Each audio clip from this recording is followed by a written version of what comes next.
Hello and welcome everyone to New Moon 2022 Cycle 16, Blood Moon number 4, Part 3. So today I'm your host playerzero and we are back for more Blood Moon action. And yes, this time it's actual Blood Moon and which will bring us into the start of the top cut bracket. So after over 300 matches and 30 participants, we have only 8 players remaining. But out of these 8 players, only one can be standing as the next Moon Master. And with these 8 players, we'll be taking a look at how the bracket looked like at the end of the round robin stage, and we will be starting with how it's going to look like for the rest of today and next week.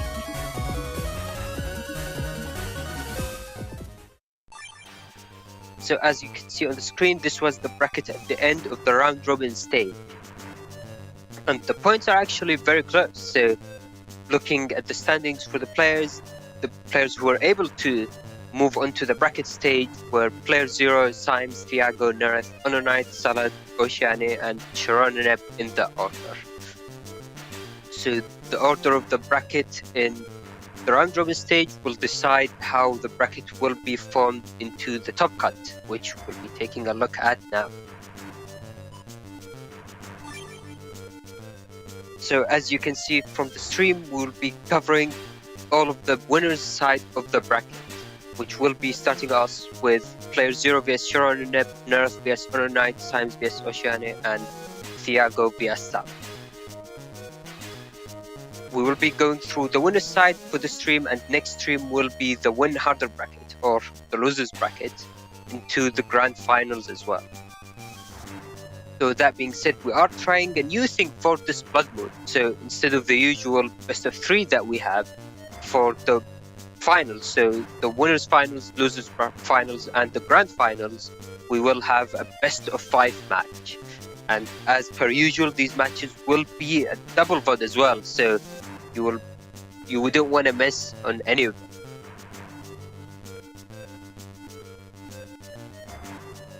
Alright, and we will be starting with the setups for our first match with playerzero vs ShironaNep. But before that, joining us on commentary today is Symes and Neryth. Hello guys. Yeah, hello playerzero. Always good to see another Blood Moon top cut, although it's too bad we're not getting more BN1 this week, because that's obviously the best game. Yeah, it's a real shame that we don't get to see more Battle Network 1. So we'll just have to make do with some good old Battle Network 6 instead. Yeah, who knows? Who knows when another playerzero invasion will hit, but with that, let's head into the setups and see how the match will play. Yeah, so gotta get to the setups. We see ShironaNep has got the big hook in top cut, so that's always very fun to see. Obviously, the lots of H-code chips to go along with that big hook. Yeah, it is a Falzar versus Gregar matchup here, so that big hook is going to be pretty funny. The H-code chips, you're getting that machine swords, the flash bomb 3s, aqua dragons, and then the Heatman SP, of course.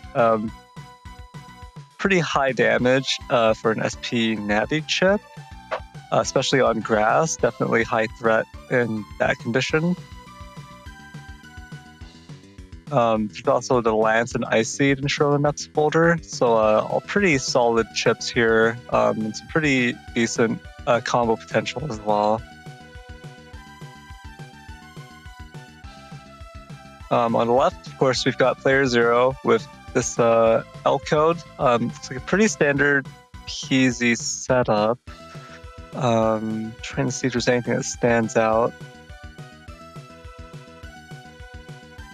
It is basically just the 1800 HP triple bugged buster setup for the gambling buster procs. We've got the Neo variable, of course, and the Meteor Knuckle. Those are the playerzero staples. Recovery 300s, all is very nice as an option. Just in case you need them. It can also be beast charged for some extra damage. and then the uninstall, and then a whole bunch of chips in L code that are honestly just good for applying that uninstall. We got the machine gun 1 in star code as well, just in case you need it. But otherwise, there's also Elect Dragon and Double Star 2, and the High Boomer. All of them are pretty decent options for applying that uninstall.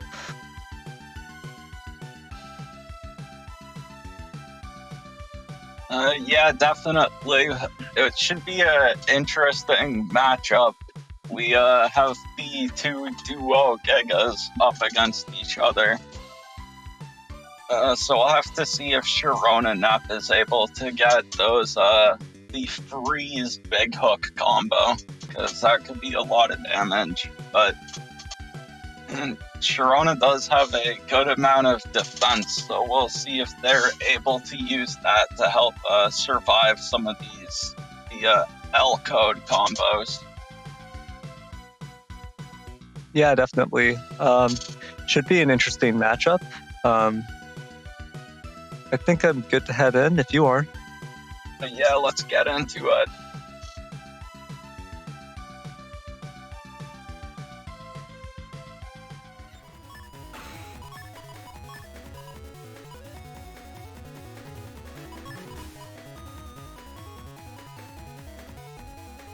And so immediately we have this turn 1 life aura and turn 1 uninstall. And then the perfect chip to pair it on install with, of course, the machine gun in hand.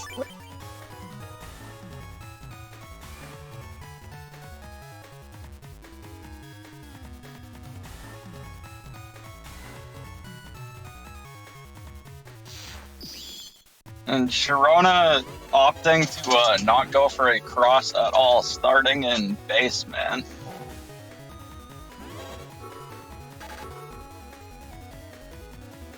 Both players throwing down their defense here. ShironaNep changing the field to grass might help Shirona get rid of... Oh, no, never mind. Element Man Freeze coming in, getting player 0 some double damage on that Dustcross hard shot. Ooh, and I think a flash bomb came out from ShironaNep right at the end there. So I think if they cross, that might cancel their own flash bomb. We'll have to see if they have anything for dealing with this life aura.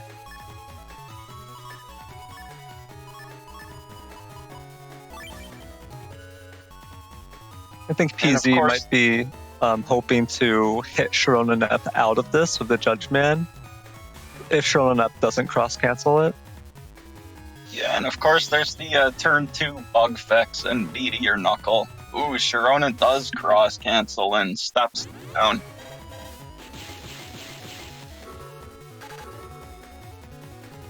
Taking the uninstall machine gun in the center there. Unfortunately, not many options to dodge it. Okay, so we know that that trap Sharona had is anti-Navi now because it's not Alum Trap because the High Boomer would have procced it, and it's obviously not an anti-damage.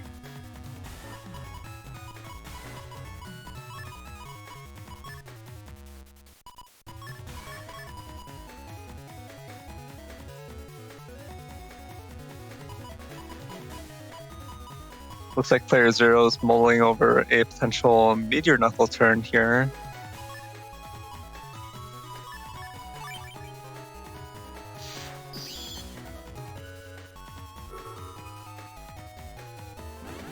Ooh, and yeah, this is going to be an anti-Navi chain.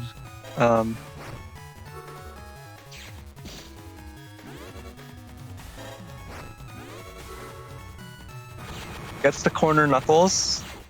4 hits.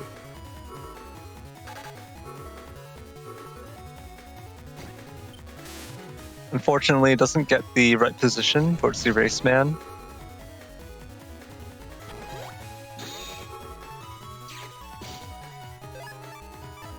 Oh, wow. Ooh, this is just about to hit.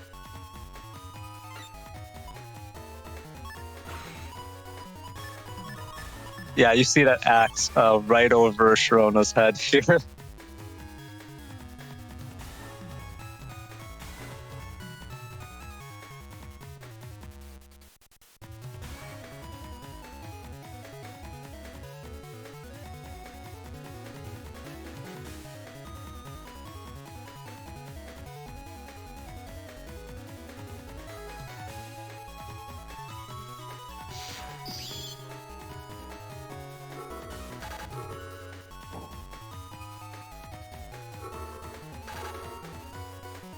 Oh, Oh, that's no. a unfortunate DFC.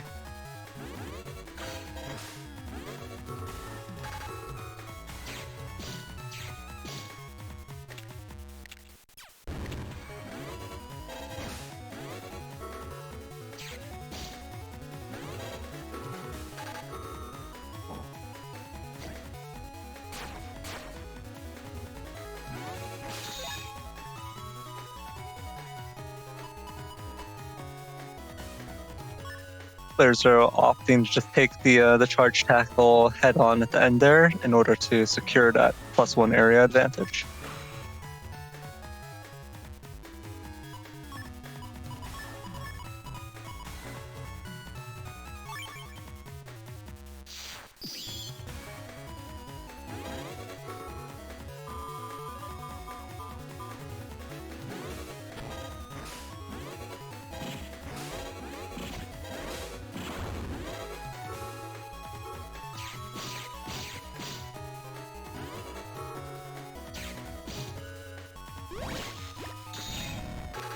Oh wow, what a combo. The All-Star and the Elect Dragon both connect here. The Magnum, unfortunately, is not going to have any time, but it does break some more of these panels to lock ShironaNep in here.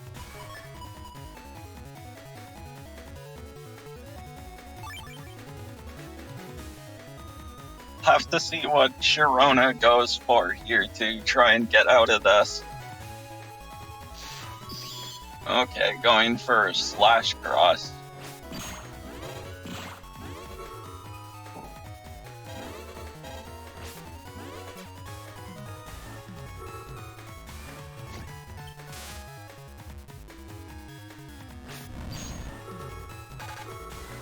Oh no. Sadly, the big hook gets blocked by that invis. Yeah, Playerzero, some solid defensive play there, holding on to that invis. Just to block that big hook.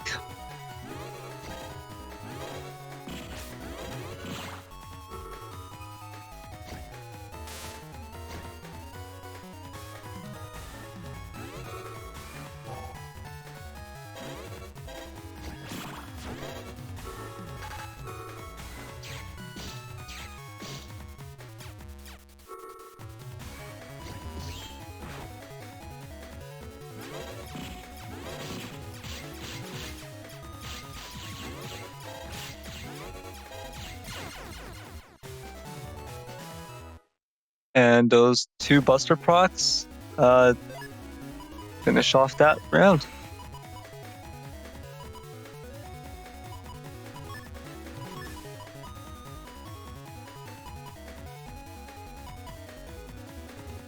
Yeah, unfortunately, that's one of the big problems with Big Hook, and one of the reasons why Kernel Force is so good is because it's not time freeze, so it actually doesn't give your opponent the opportunity to throw up their defense. As long as you can get a nice opener for it. Turn 1 Life Aura coming up for Playerzero. Turn 1 Invis coming up for ShironaNep. Both players just throwing down their defense, getting into their first cross here. Bug Fix dropped by ShironaNep as well.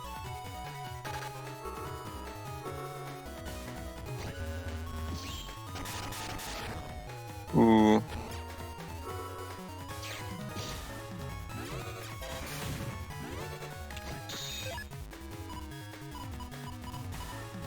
And now ShironaNep is locked onto this one panel, doesn't have air shoes, so it's gonna have to wait for these panels to come back.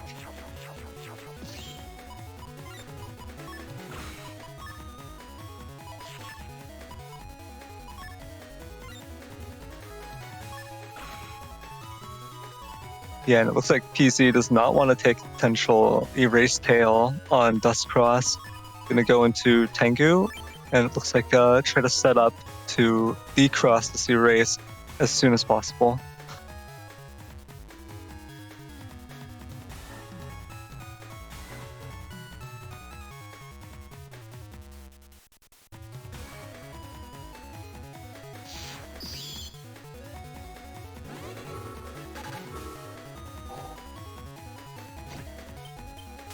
Yeah, but the life aura from Sharona will at least block that erase, man. But ooh, the invis here.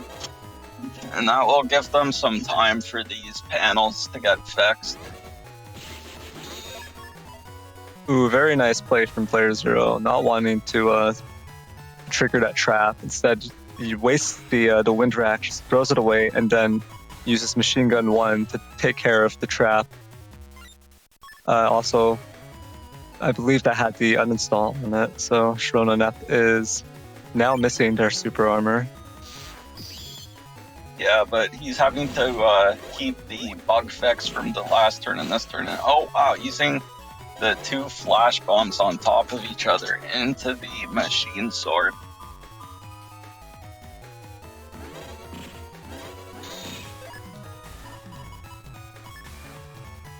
Yeah, it's actually interesting. I guess the using both of them there actually guaranteed that one of them would go off, because even if PZ stepped under one of them, PZ wouldn't have collision to block the second one. Yeah, and they also triggered the HP bug from a race cross, which is pretty funny. Although, unfortunately for ShironaNep, playerzero had the bug fix right after that. Oh, and this could be a big meteor knuckle. Oh, never mind. Very well-timed grab vanish there. PZ just says he's had enough. Gonna use that meteor knuckle to lock ShironaNep into the back there. And I think it's a good thing PC did that, because this turn is not looking so great.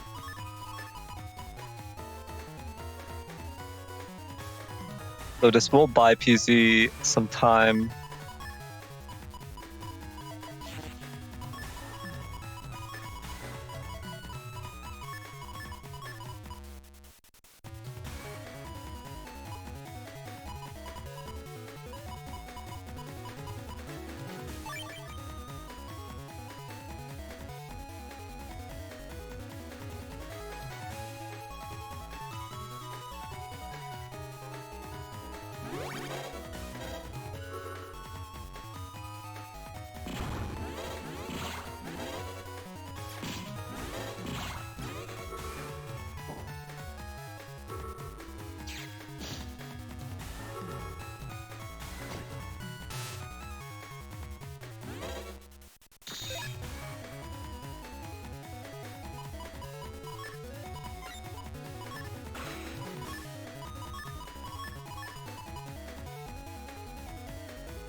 Ooh, I do think PZ will have time to get this high boomer charged, so it will be a double damage high boomer.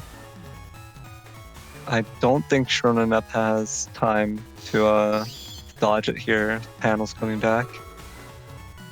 Yeah, it's unfortunate for Sharona that they haven't been able to get their slow gauge out yet, because all these holes are lasting for the entire turn in normal gauge.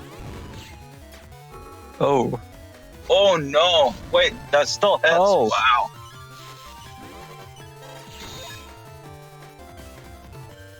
Yeah, Heatman SP getting a huge value over there.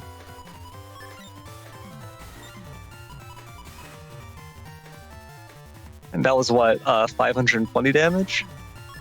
Yeah, definitely a bit not used as much as Last Man, but when you have that H code, it's very strong.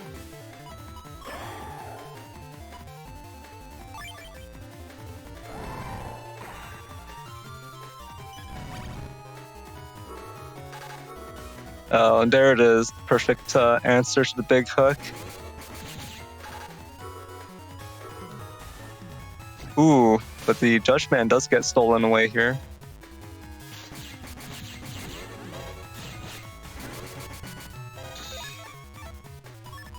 And the Beast Charge there actually interrupts ShironaNep's own charge time, thanks to the uninstall that landed earlier.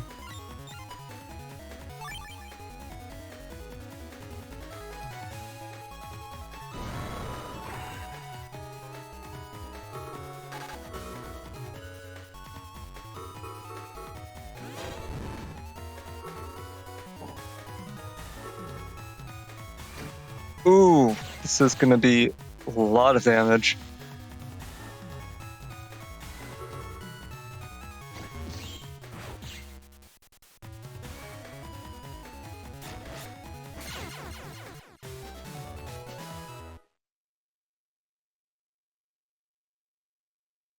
Yeah, unfortunately for Sharona, the Elect Dragon left holes in those top two panels, so they couldn't camp against the Tengu Man. Yeah, GG well played to playerzero and ShironaNep there. It was very close at the end. Luckily for playerzero, he was able to land that Tengu Man both hits on the Erase Beast, and that actually did double damage there. So an extra 140. And then the Element Man SP just helped close things off, bring ShironaNep down to 1 HP so that a Falzar Feather could finish it off. Yeah, definitely well played by both players. And for our next match, we're going to have Neryth against HonorNite.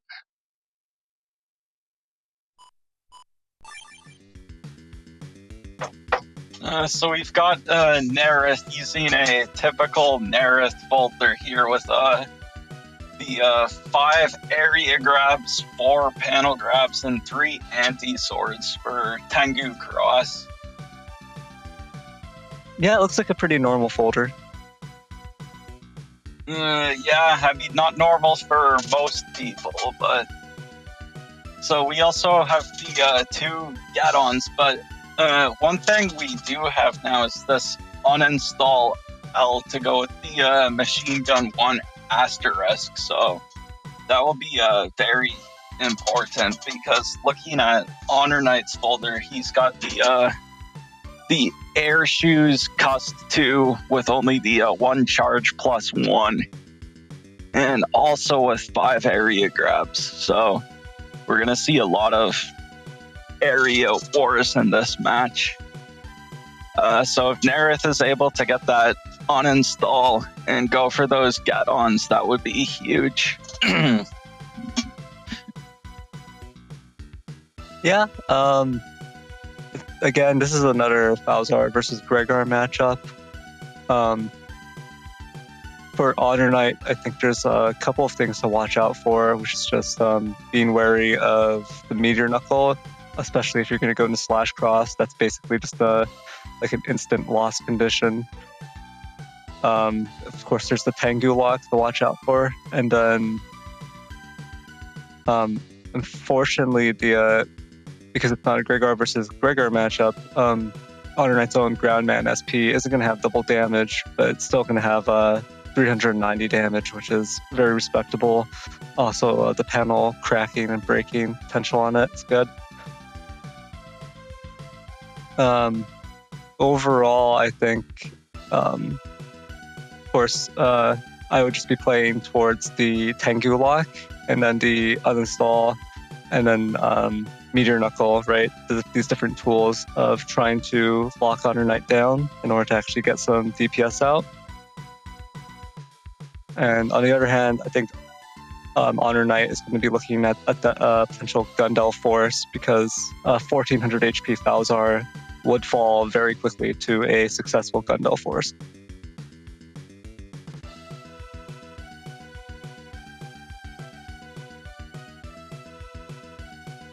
Yeah, definitely. This could be a very volatile matchup. And I think with that, we're ready to get into it. All right, let's go.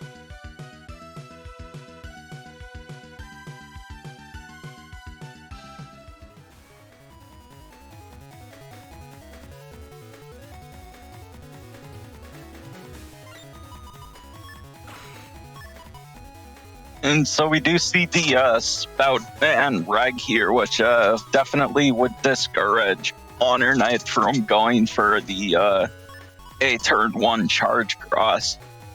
So if he has defense, though, he might still go for charge, but we'll see what he goes for here. To be honest, I think I already made a critical error here. I should have just gone for the turn 1 Windrack uninstall play, like a complete psychopath. Yeah, that could have worked pretty well.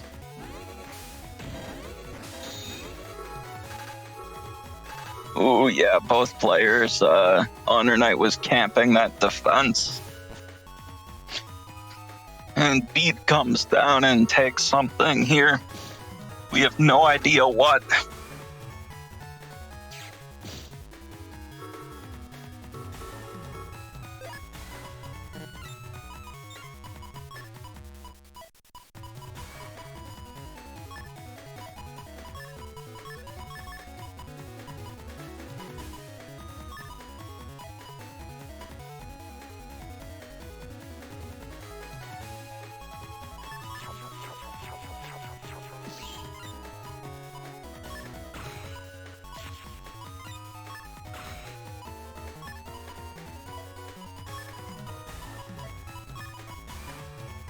And so Neryth, it looks like he's gonna switch into Tengu Cross this turn with all this area, and also go for the Erase Man into Element Man SP, which if it connects on this charge cross would be huge.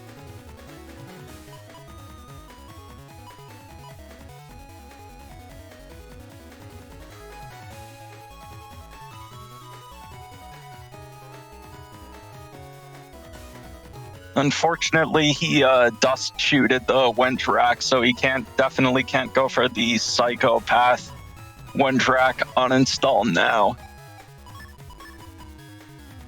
Yeah, the uninstall would be very impactful to land early on in this matchup, but unfortunately, I don't have any options to play it right now.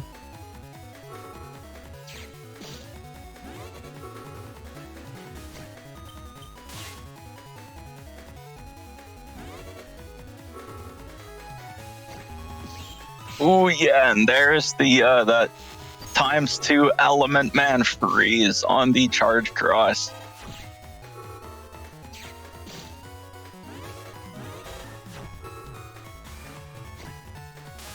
Ooh, but the Judge Man does come out from HonorNite here.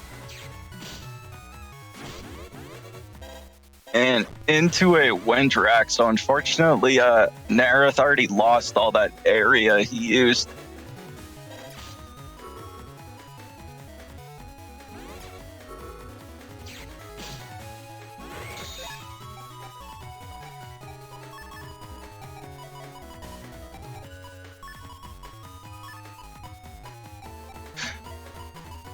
Although, since HonorNite did just use one of his Windracks, this Life Aura from Neryth now could be big, depending on if HonorNite has another way of removing it right now or not.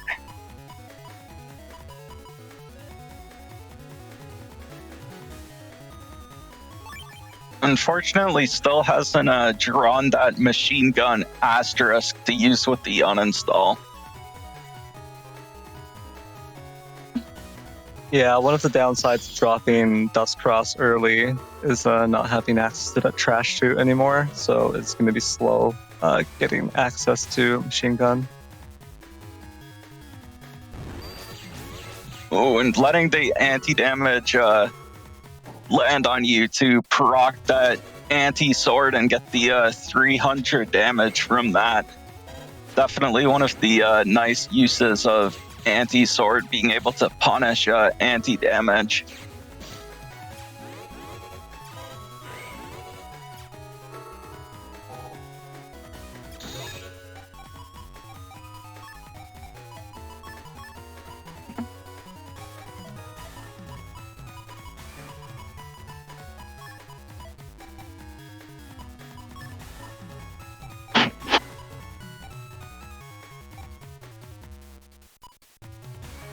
And here we see I have both Meteor Knuckle and a Geddon here, but there's going to be minimal value here in terms of the panel breaking effects because uninstall hasn't actually been used yet.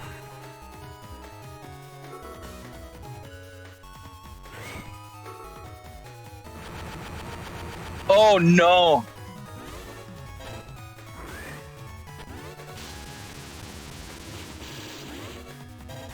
Oh wow, the Meteor Knuckles whiffing during the beast jump from HonorNite.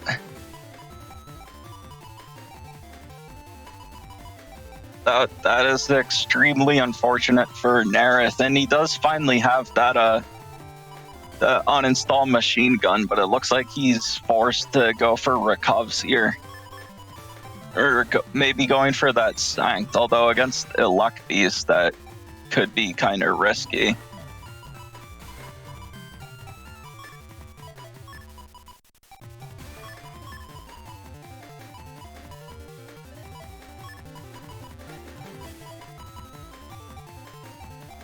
Depending on the amount of hits on the Meteor Knuckle, that could have even been close to being the game.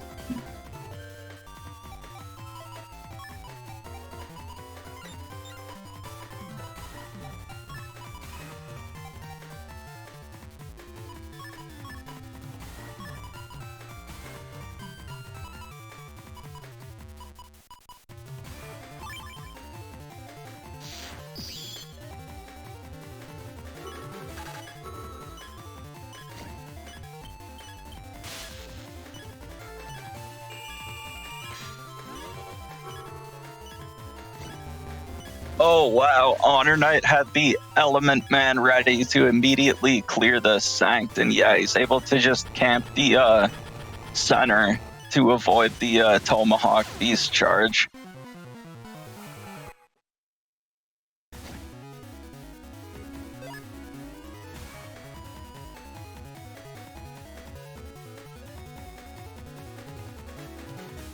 Yeah, that was a very unfortunate end to the first round.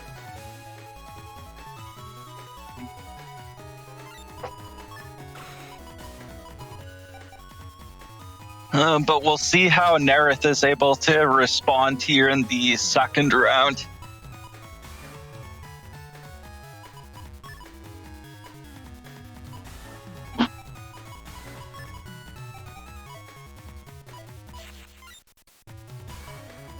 If he's able to get a freeze with Spoutman, ooh, it looks like he might actually be going for Tengu on turn 1.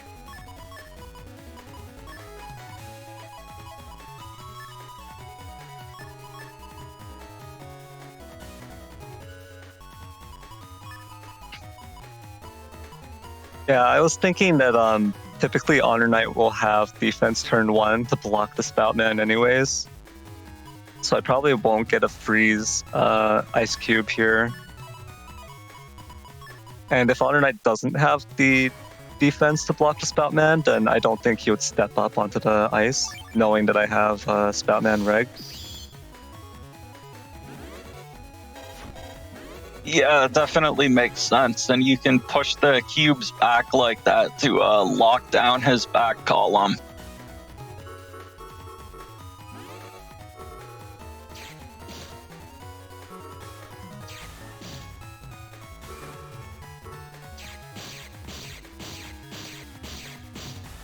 Oh, but he was camping the grab revenge. Oh, wow.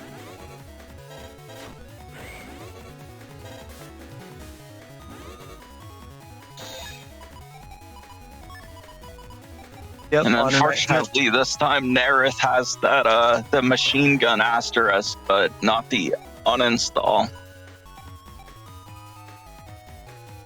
Yeah, unfortunately, no uninstalled a parrot here. Geddons are also going to have minimal value. And yeah, so HonorNite did have the turn 1 grab revenge ready as well to prevent the Tengu lock.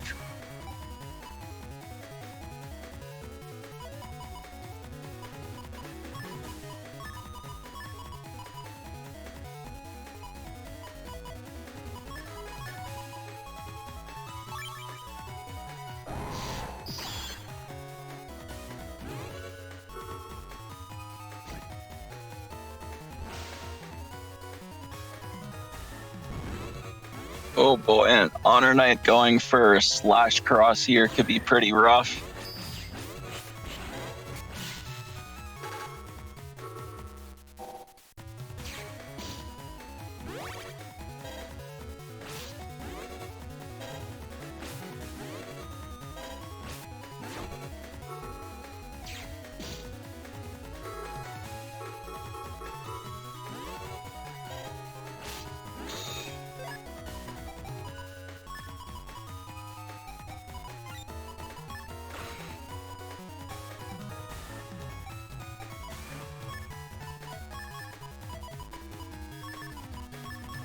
Yeah, this is there is still that last ice cube. So if Neryth is able to use the dust suck on that, that could be huge.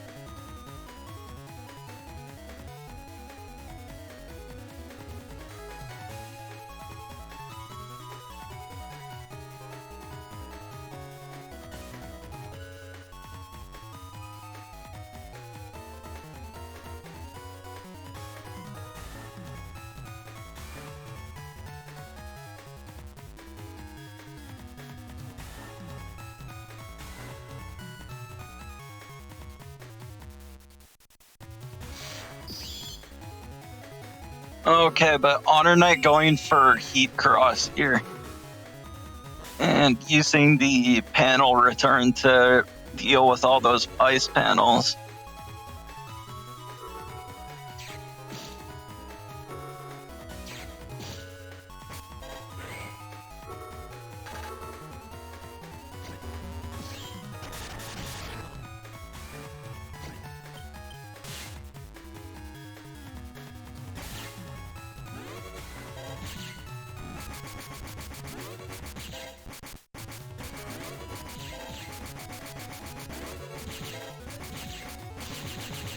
Ooh, and HonorNite does finally connect with that Heat Cross charge.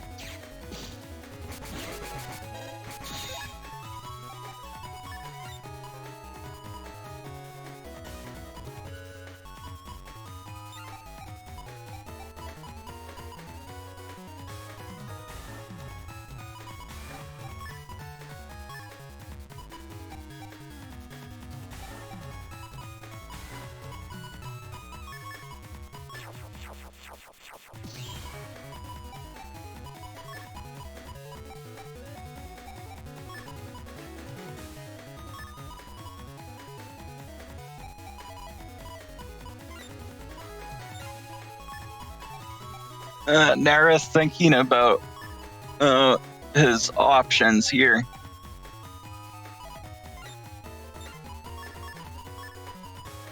We could see the Gundel Force come out from HonorNite, but Neryth actually has both get-ons this turn, and HonorNite already used his panel return. So a get-on could actually completely deny the Gundel Force. Looks like HonorNite's going for Heat Beast charges here. Oh, okay, Prox Rush.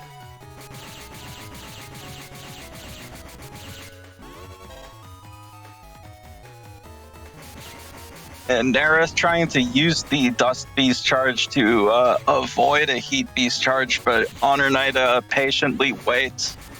And so the Dust Beast charge actually lands on the Heat Beast charge to clear that life aura.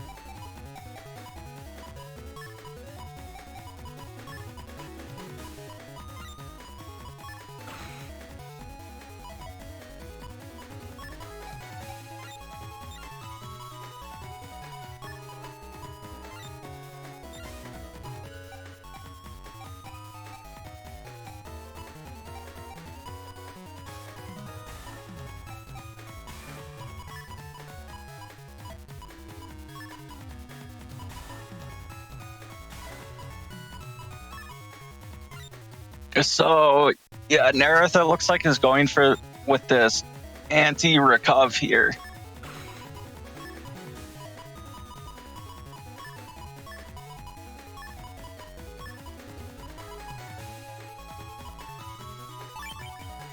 And actually going for a Tomahawk, probably expecting that Gundel Force to come out.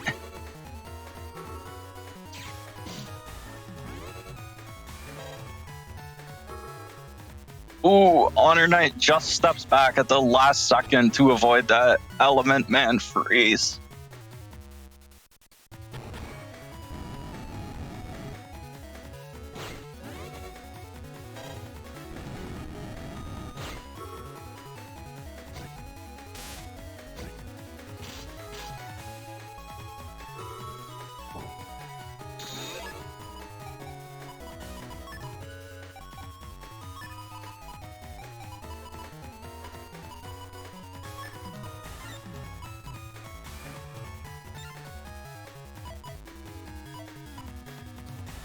This is very close now with HonorNite down to just 300 HP. There's a few ways Neryth could play this. And yeah, it looks like going for that Meteor Knuckle here to potentially close it out.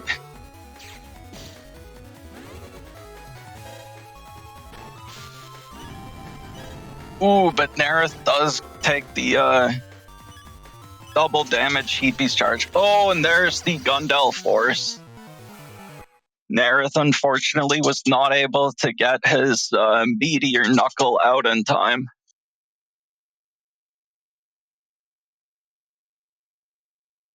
Yeah, GG, well played to HonorNite.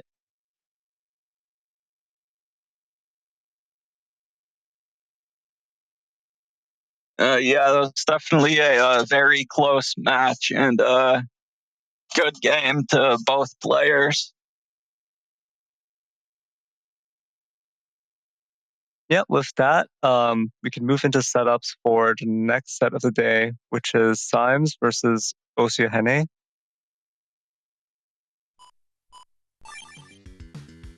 All right, Symes here with the Gregar Chonk build on the left here. It's actually going to be Gregar versus Gregar. And actually, this is the same Navicust. It's the same Navicust. So it's just Chonk Gregar versus Chonk Gregar. But you can see a lot of differences in the folder. Obviously, both of them do have access to that the Gundel Force, of course. But on the other hand, it doesn't look like Symes actually has Grab Revenge. Instead, it's a Grab Banish because of B code SP Navis and these Machine Gun 3s. So not actually carrying the Grab Revenge, opting for the Grab Banish instead on Symes' side. Obviously, both players packing those Recovery 300s in J code. You can see osiahene is running a Barrier 200 in K code to go along with that Erase Man SP, and then Judge Man SP as well. So there's a lot of area return on osiahene's side. Both players are running that panel return. It's very nice to have when playing Chonk Gregar. Gives you that extra option to get out of Geddon and just get rid of annoying fields as well. And even when it doesn't seem like you're going to be able to get value out of it through those means, you can still beast charge it, so it can always be converted into damage as well. So a very nice null utility chip right there. Both players running like some of the usual defensive splash, so Sanctuary Z, Life Aura U. A lot of similarities in the build, just because Chalk Gregar is going to want to go towards certain chips. But the difference here just being osiahene going into K code, leaning into the K code, and then the Judge Man SP, Erase Man SP, versus Symes' Proto Man SP, Blast Man SP. The slight differences in the defenses. Symes opted to take 2 anti-damages instead of 3. There's the Holy Panel as well, so one extra way of getting out of a Geddon, potentially, or just getting that extra defensive utility. That one Holy Panel can make a huge difference when it comes to Chalk Gregar and getting maximum value out of that really hefty 2100 HP start. Yeah, the one thing that osiahene has is they have that regged going road, which is pretty interesting. Yeah, definitely having the regged going road is interesting, because I feel like in the Chalk Gregar matchup, especially with only cost 6, if you actually fail to draw either of your 2 slow gauges early, it can get kind of weird. But opting to just go for the going road instead. Yeah, it could potentially deny things like Slash Cross, so it is actually a pretty interesting option. Yeah, Or definitely. Against Falzar, it could even deny Tengu Cross, since Tengu Cross only has air shoes and not float shoes. Yeah, that's very true. It's good against basically Tengu and Slash Cross. Not so much the Tomahawk Cross, because the charge shot will actually get rid of the conveyor panels. But still, going road utility is also pretty good in certain situations. So it should be an interesting matchup. I'm not sure I have too much else to say about it. So if you're ready, we can head right in. Yeah, let's get into it.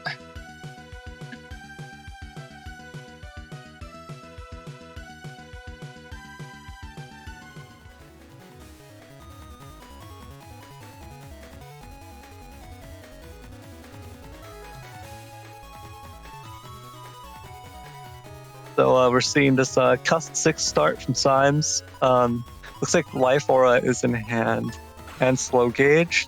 That would actually give a pretty decent turn 1 lead if you were to use both of them and just brute force your opponent.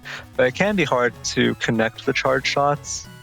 There's no option of like going for the +1 area here for Slash Cross. So it's just going to be fishing for charge shots here. At the same time, it's possible osiahene won't pull a early Wind Rack. Not having it regged does mean this Life Aura might give a substantial advantage to Symes.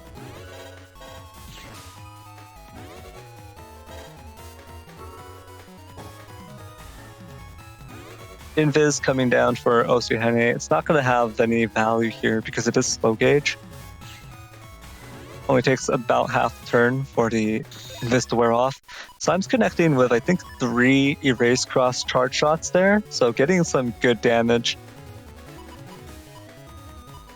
Yeah, the other reason why Invis won't give value there is because Erase Cross pierces it anyways. Yeah, and pierces it, and once the hit lands, it basically replaces the Invis timer. So basically just getting knocked out of it early, even if you... Ooh, Wind Rack does come out turn 2. Judgment SP connects, but so does this grab Banish, and it's going to send osiahene all the way to the back here.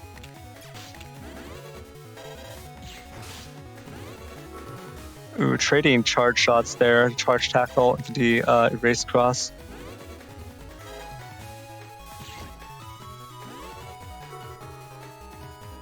And then erase man going to actually connect here for 150, leaving osiahene paralyzed. Blast man SP coming down too, so very heavy damage coming out from Symes here.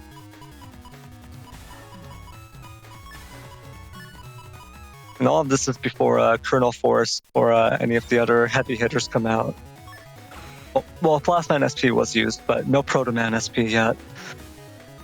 And no Beast yet either, so still the Beast charges that can potentially ruin the field, basically, with Elect Beast or just the Erase Beast. Not going to be an option anymore with Symes going into Charge Cross here. But probably aiming for that +1 area, or not +1 area, but +1 cust that's ramping up.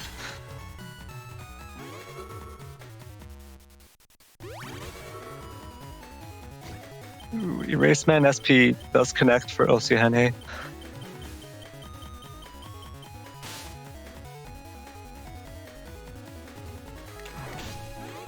Ooh, and so does the Beast Charge. Oh no, the Holy Panel got replaced almost instantly by the Going Road. But that Buster Jam proc does take care of the anti-damage. Yeah, so I'm just gonna camp here, looks like, and osiahene does not want to step down. It would be a losing trade, taking the charge tackle in exchange for a little bit of the Gregor Vulcan. Both machine gun 3s coming out here could be pretty good. Fortunately, not going to get that erase cross boost on them since Symes opted to switch into charge cross, but still good damage here and still going to be able to destroy any potential traps that come up. Erase Beast for osiahene does mean this invis isn't going to have great value. It's better to camp on it to block any potential time freeze chips.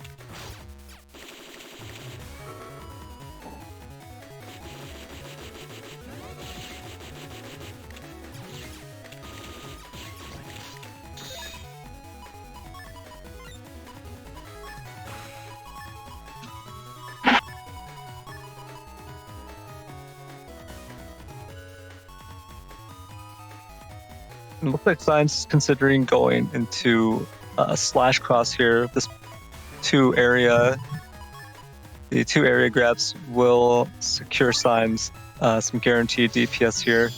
The Sanctuary will also cut down these erase tails, but both players are actually dropping Sanctuary this turn, so damage is going to be cut down significantly. Ooh, and it looks like there will be no slash block here for Symes. osiahene saw the slash cross come out and was actually more scared of taking the slash cross charge shots, and opted to just throw away all of the area grabs there instead of beast charging them, just using them to make sure the area stays neutral and Symes doesn't get any extra damage in. Yeah, and also not getting any procs with the Buster bug there, unfortunately.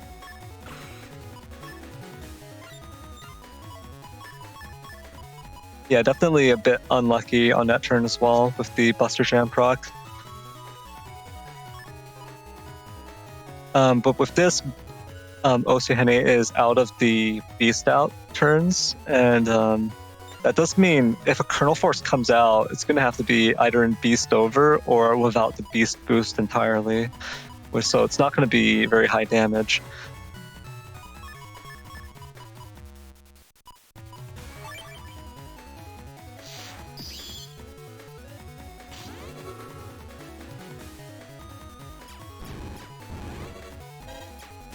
Both players losing their anti-damage there. osiahene trying to fish for Buster Jam procs.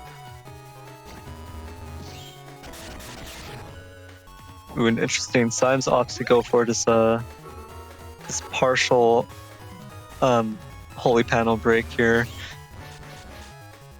Whereas osiahene just decides to get rid of all of the Holy Panels using Element Man.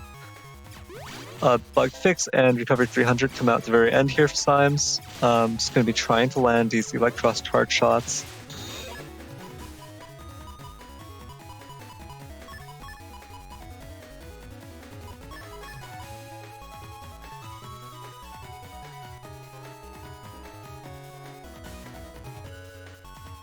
Still no Kernel Force, actually. That would be a decisive way to close this out.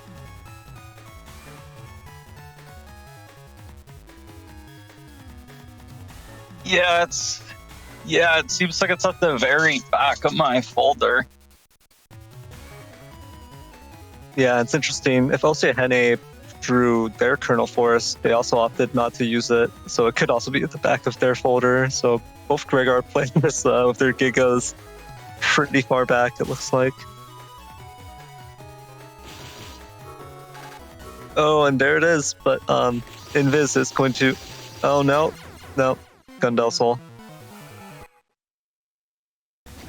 Yeah, unfortunately, Symes wasn't able to protect against that the Gundel Force. Even without the Beast boost, it was enough thanks to the Gundel Soul providing so much damage. Very unfortunate that Symes wasn't able to get that Kernel Force.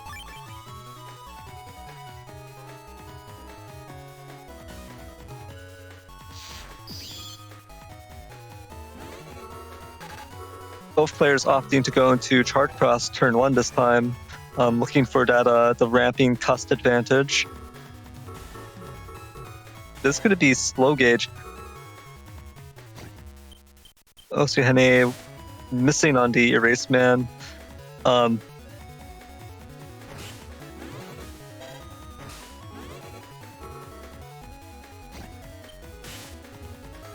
just going to opt to throw the Erase Man into the Barrier 200. It's not going to fully get rid of it, but one more charge shot will do it. Or 2 Buster Jam procs. Oh, there it is. Protoman SP going to take care of the anti-damage there.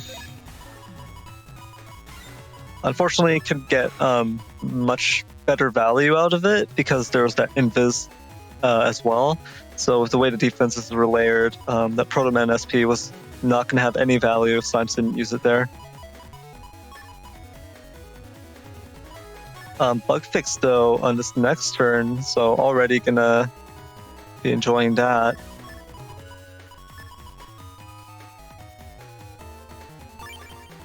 Also, having this +1 area is nice for Slash Cross, so Symes is going to go right into that.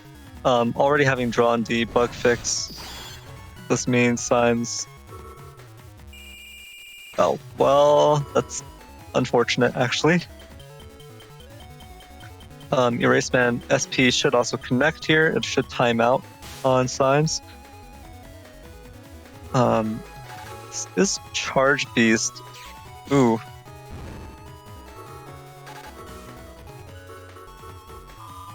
Yeah, I think the anti-damage was a little bit wasted there. Fortunately, with this area configuration, Symes can't get anything done. But now there's a chance of landing some of these charge shots using some, just trying to get onto the right panels, connecting with one of them here.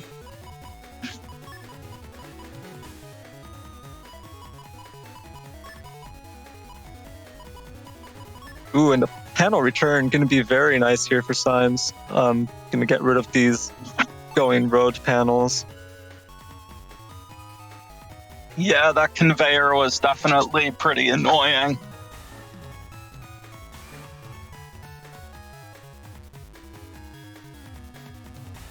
Yeah, and osiahene wants to get rid of it as soon as possible since it is regged. It was just occupying that first slot, kind of bogging the cust down for osiahene. But now Symes does have the answer to it. The question is whether or not Symes will be able to maintain this +1 area advantage and actually get some Slash Cross charge shots in here. Ooh, and we have Erase Beast coming out. osiahene also pops the Bug Fix. This anti-damage is not going to have... Ooh, Yeah, it's rough. But it looks like osiahene doesn't have any more chips to beast charge. Yeah, that's good news for Symes here.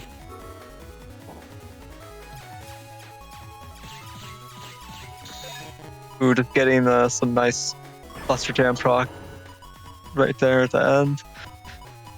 Colonel Force actually coming up this time, and it looks like Symes will be going for the Gundel Force. Yeah, unfortunately, there's no extra area to go with it.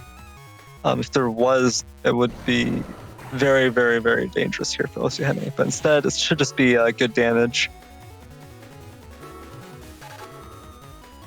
Ooh, nice. This Judgeman is going to paralyze osiahene. So decross most of the Gundel Soul. Oh, but both players with the Gundel Force this turn. Ooh, but osiahene is out of beast turns, and that could be very bad for them.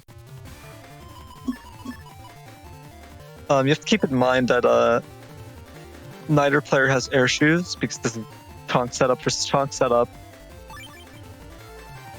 But Symes is going to opt to go into this B heavy turn. I believe this was most of the B coat chips.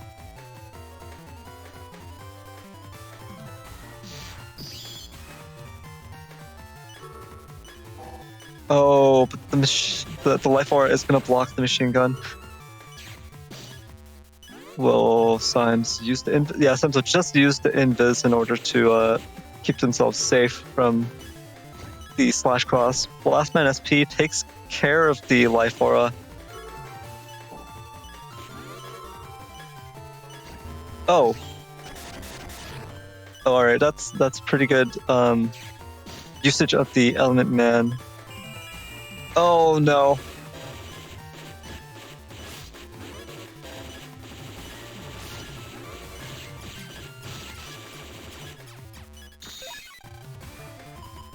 Oh wow, that was so close. Some Buster Jam procs or some of those Buster shots just landing there could have been game right there. That was so dangerous. It's very unfortunate. Symes going for that the Element Man Eli to break those panels and prevent osiahene from stepping up. osiahene had the panel return on that turn to fix those panels and get back up there. Ooh, Invis coming out here. And there is a life or a perfect answer to the Judgment here that would have been game otherwise. Area grab. And oh, this is going to be Holy Aura coming out. Or is Symes going to just...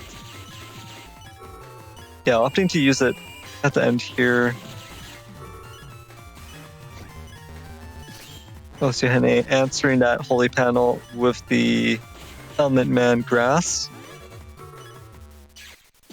Ooh. Okay, so the +1 area, I guess, instantly taken back by osiahene, but that is the Judgeman SP, not able to do any actual damage. Symes still has Life Aura and Heat Cross, so this is a really unfortunate end game here. This Heat Cross on the grass that osiahene put up is going to have the potential for double damage. Is going to have potential for actually taking osiahene down to 1 HP. Ooh, but the Sanctuary comes out. Yeah, each of these charge shots is only going to do 70 damage, but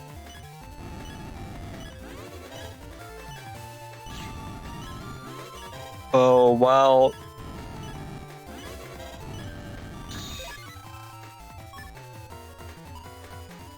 Able to put up your own Sanctuary here.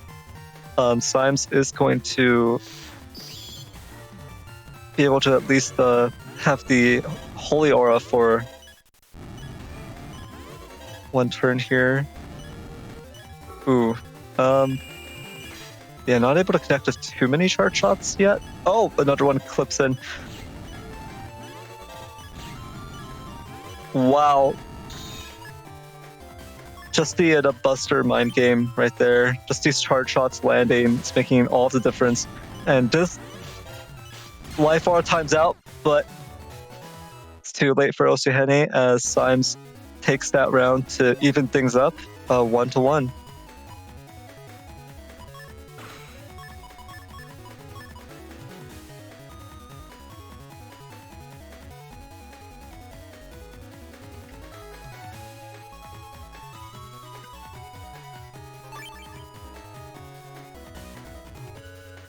Yeah, that life war was definitely pretty clutch in the last game.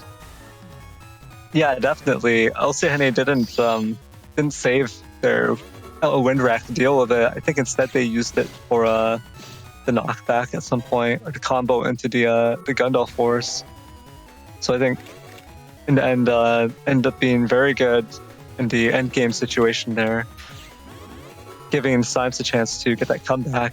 But is this a buffered movement forward?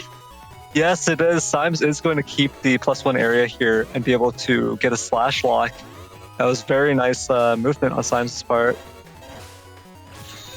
Yeah, definitely losing a lot of some HP from both the poison panels and HP bug though, but has that bug fix already. Yeah, definitely those fruit gushers, the poison panels, do drain a bit of HP, but definitely not enough to offset the slash charges that you're doing on osiahene here. Looks like Life Aura also going to come down here for osiahene, so both players sitting comfortably with the Life Auras. Going Road comes out, but this time Symes is ready for it, has the panel return immediately ready. Very nice. Stepping back, giving Protoman SP that space, that confirmed hit to get rid of the Life Aura. So no more Slash Blast Charge shots this turn, but Buster Jam procs coming through. Very nice. Huge number of Buster Jam procs this turn, I think.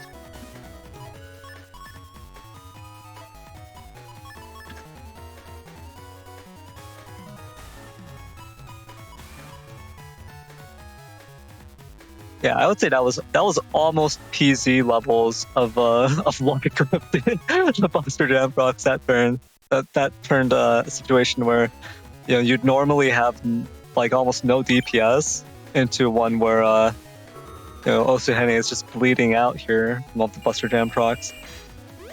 Recovery 300 coming out. Yeah, both Recovery 300s coming out for osiahene.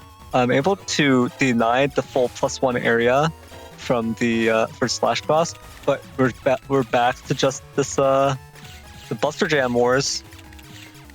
Yeah, it is interesting having the speed max here, because in situations where you get locked out with Slash Cross, that definitely gives you even more DPS.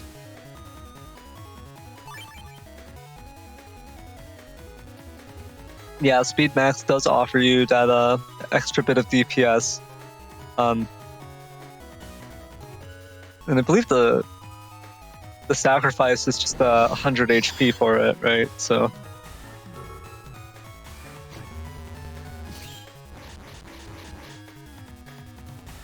Machine Gun 3. So it's this machine gun is going to effectively take care of that barrier 200, but osiahene actually takes advantage of it. Gonna have to time this Erase Man SP though. Oh no! Maybe osiahene didn't quite realize that Erase Man SP would not time out on top of Symes. Yeah, on the top like that, you're supposed to just mash it. Yeah, Erased Man and Erased Man SP always time out on the second position it targets. And it looks like Symes does have the Gundam Force.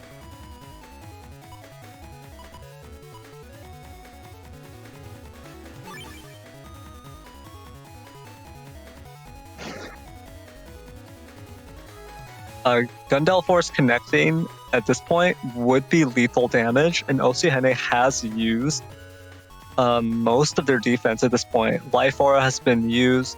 A decent amount of their invis and anti-damage has been used, I believe. Not that the invis will protect, because obviously the Gundel Soul will strip it away anyways. Ooh, Erased Man coming out though. This will paralyze Symes. It will delay the Gundel Force by just a little bit. It is slow gauge, so...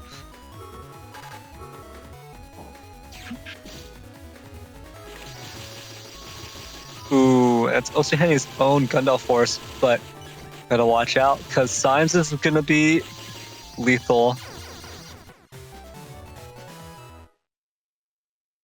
And wow, what a finish! Both players showing their gigas there at the end. Osiahene's did more damage with that +1 area, but it just wasn't enough. The HP lead Symes developed early on in that match ended up making all of the difference there. Yeah, I did also have both my Recov 300s in hand for if we made it to the next turn. But yeah, that was definitely a pretty close game. Yeah, GG, well played to Symes and osiahene. That was a bit of a nail biter. Both players pretty evenly matched in terms of their draw luck, actually. Not drawing their gigas until the end in one of those games, and then basically having their gigas on the same turn on the other games. So yeah, GG, well played. With that, I think we can head into setups for our next match of the day, which is Salad versus Thiago. Okay. So yeah, we just saw a Greg Armir, and now we'll be seeing a False Armir. And so both players have Warp Step, which will be pretty interesting. Salad is actually going back to the J code folder with the Destroy Pulse and the Wind Racks.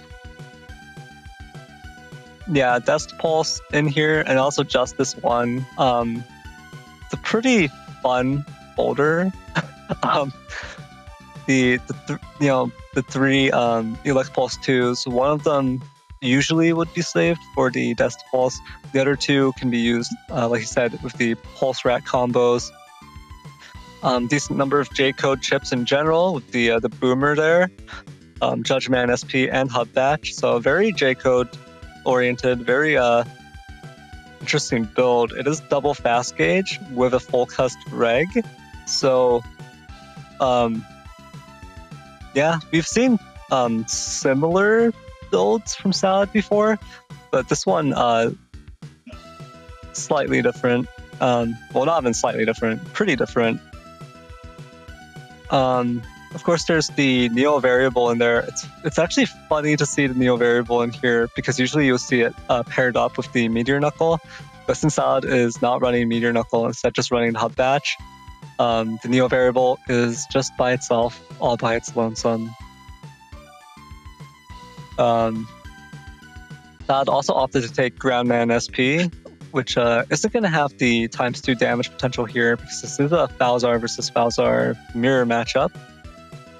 Both players running decently high HP. 2000 HP on Salad's side, 1800 HP on Thiago's side.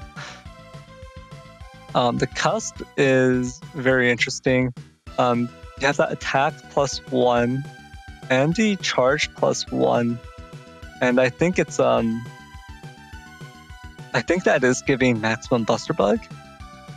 Yeah, because the attack +1 is bugged twice because it's sticking out of bounds, and it's also next to the same colored HP 500.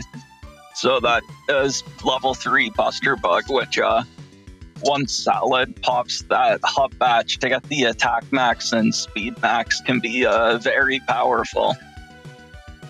Yeah, so that's actually where a lot of the damage could potentially come from. Unfortunately, Salad opted to go for this build, but knowing Salad, the Buster procs are going to come through. Well, we'll have to see. Maybe Salad will have a lucky turn, just a lucky day here with the Buster Jam procs. But typically speaking, Salad's luck is considerably below average when it comes to them. Thiago here with this Meteor Knuckle Neil variable. I don't see the Neil variable in here actually, so this is just the Meteor Knuckle. It's pretty funny. Maybe they want to trade over there, get both encode chips in one folder here. Element Man SP, Ground Man SP. It's a G code folder with that uninstall in there with W code as well, Barrier 200 and Magnum just by itself. So that's a very interesting choice from Thiago, but I feel like the benefits of running that Barrier 200 and Magnum and W code are, well, I'm not so sure. Yeah, Thiago actually does have that Mega Folder +1, which is pretty interesting. So he's got the Element Man and Ground Man SP, the usual 3 Asterisk Navis, and then he's also got that Tengu Man, which can definitely be useful against Gregor, obviously for decrossing arrays, but even against Falzer, it can still be very useful for removing Life Aura. So having the Mega Folder +1 is interesting. Yeah, definitely.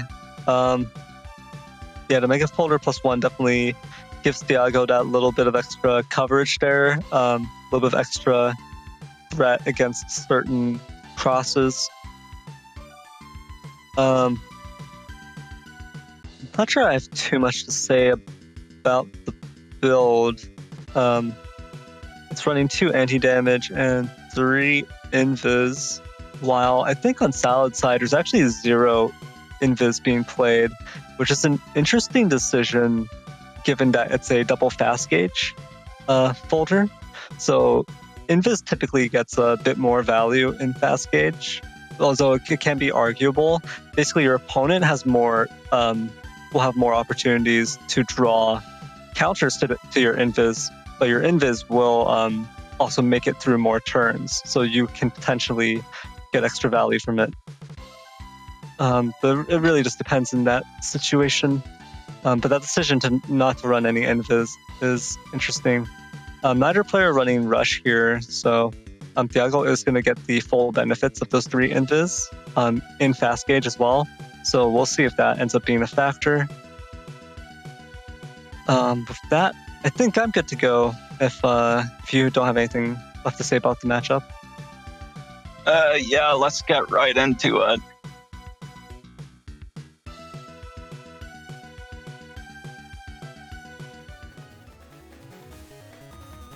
And so we do have this rock cube field here.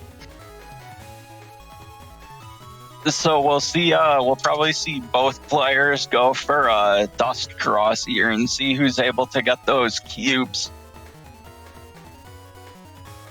Yeah, the Dust suck off here. Gonna see who has the faster draw on that. Alternatively, we could see someone go for it would be Salad in this case. There's no options in hand, but you can also go for that turn 1 cursor to try to knock your opponent's dust off as they're performing the suck up. Salad does actually have the first barrier though, or the fast barrier, however you want to. I always forget which one it actually is, but yeah, the starting barrier here is going to prevent a Magnum from coming through or any respan from coming through. So Salad will get the guaranteed chance at sucking this up before Thiago can. So it's just going to be a good, honest, quick draw right here. Yeah, Thiago is taking a while in cuss, thinking through his options here.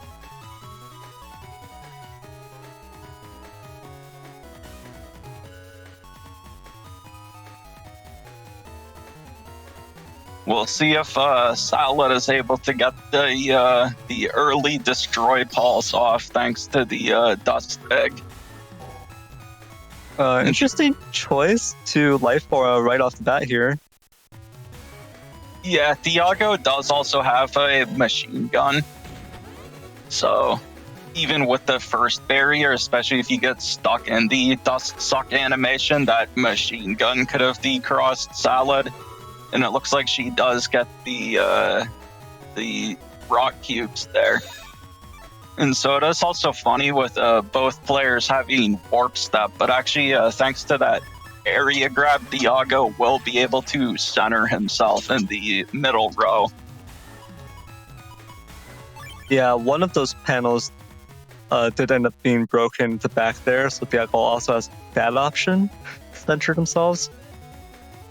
Salad, on the other hand, still locked into one of these 3 corner panels, 2 of which are glowing with their delicious grape fruit gusher flavor. So obviously Salad will be incentivized to stay on this forward panel here and not lose any HP.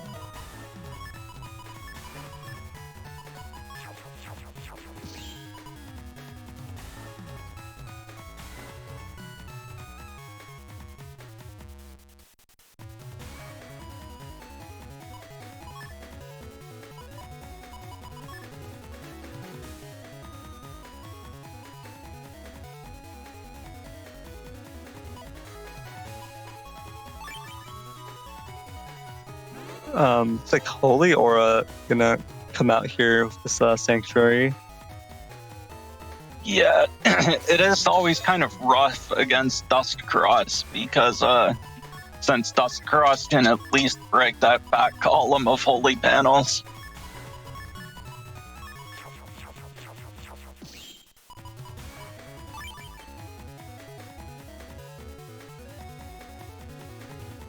Both players just dust digging here.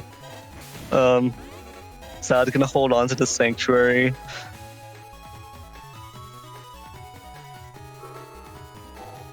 Barrier 200 being dropped by Thiago here, so we see its W code. Salad opting to use the Sanctuary at the very end here. Probably predicting that she'll have some chips she wants to actually play here in this next hand.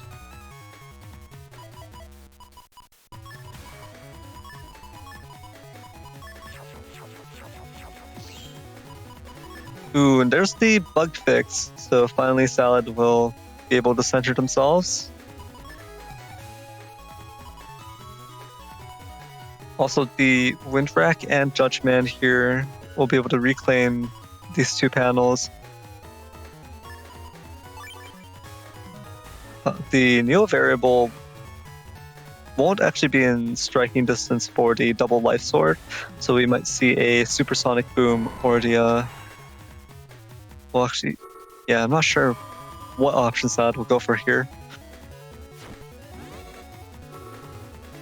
Yeah, I think Salad was probably expecting Thiago to go for Tengu here to deal with her life aura. Oh, using the erase man a little bit too early. Oh, whiffing the input. Neo variable and erase man, unfortunately, not getting any value here. So not able to connect with them. Thiago actually doing this this back B at the end of turn here, so you see it dust base sucking up a whole lot of nothing. Yeah, it's pretty funny. And Salad going for the hot batch here. But I think Thiago still has his uninstall.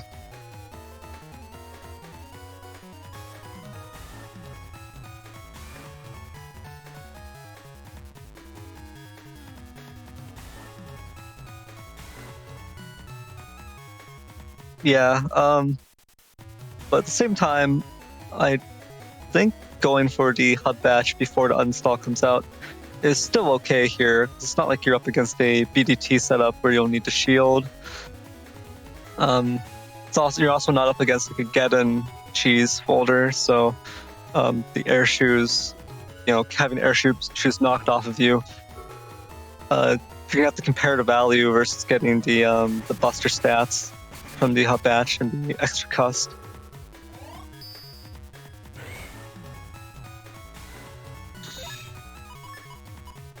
Ooh, there's the answer to the life aura here with Windfrack.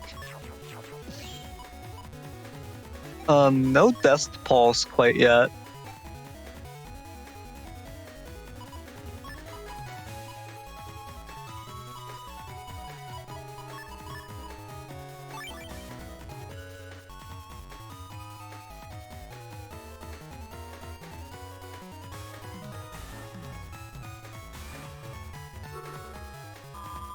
Bug fix coming out for Thiago as well. Now both players can center themselves.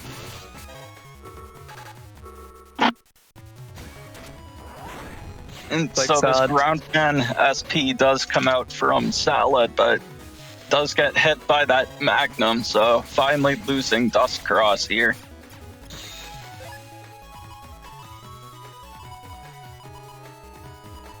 And Salad did get at least one of the Buster Bug procs there, so we do see Salad actually with about a 500 HP lead here. Still none of that, still missing that Elect Pulse 3 for the Destroy Pulse.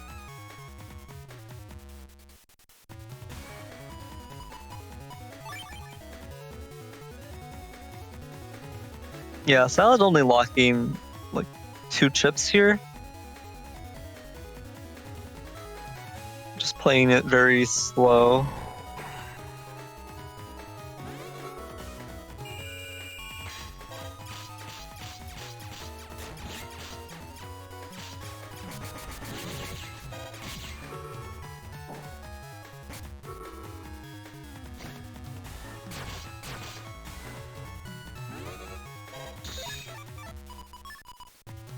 Ooh, and there's that Destroy Pulse, though. And that Justice one will clear out the rest of Thiago's holy panels. Yeah, so Salad's gonna lead with the Justice 1 to break the holy panels and make sure the Dust Pulse gets the full 400 here. Ooh, and this will also clear the oh!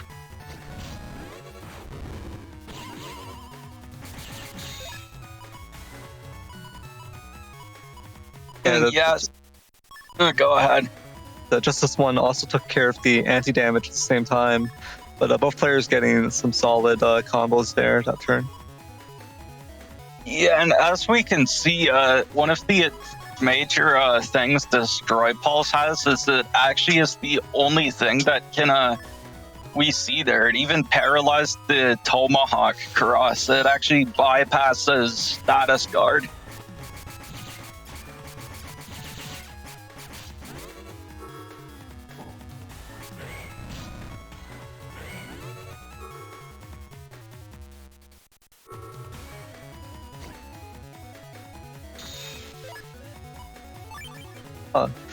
I want to say Salad actually took that turn a little bit too slow. I feel like that anti-damage could have been beast charged, but probably waiting to see a Meteor Knuckle come out, trying to get the time freeze on that.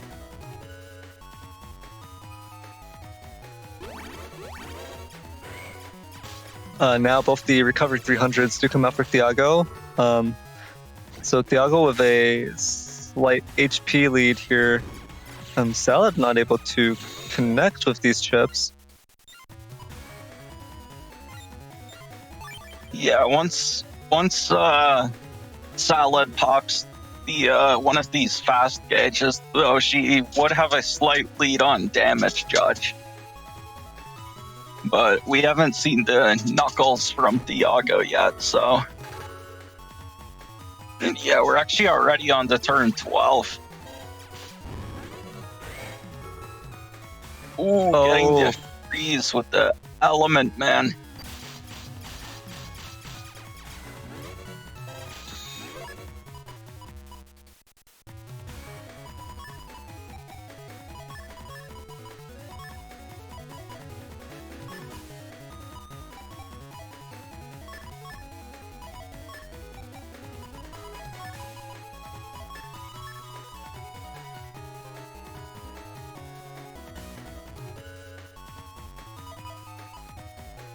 I'm not sure how much value the anti-navi has left at this point.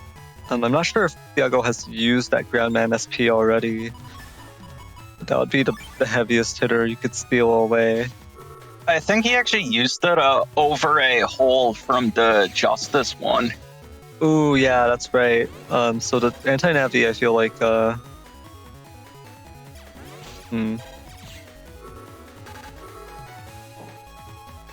Invis being used to block out the Element Man here. Okay, and Thiago did get a couple of procs, so that should confirm to him that it is the anti-navi, but Salad down to just her final 2 chips here. But we are on turn 14. Oh, and does get the quarter knuckle. And 4 hits. Oh no, Salad not getting the backbeat into the Elex Pulse too. This should be, I think Thiago will actually take this by a little bit. Yeah, Salad did start off with more HP, and Thiago has more right now, so. Ooh, yeah, more than a little Thiago bit. takes it by 700.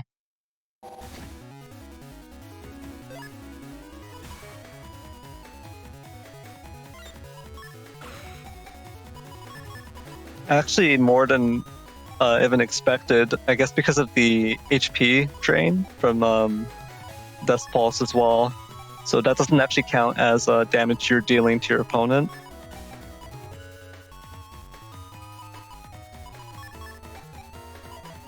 Yeah, so we'll have to see how Salad is able to respond in this round.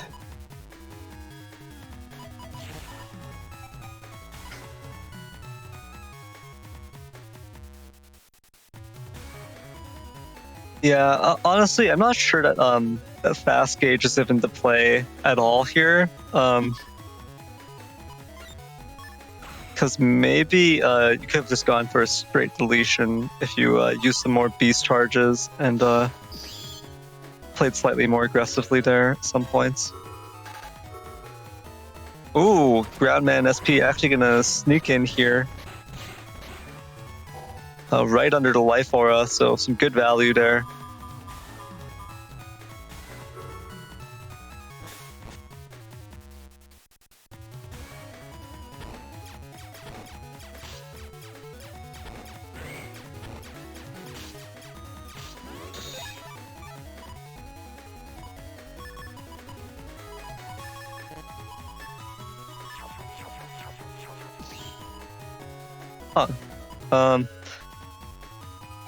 So it's cycling away a lot of the pulses there, 2 of the pulses.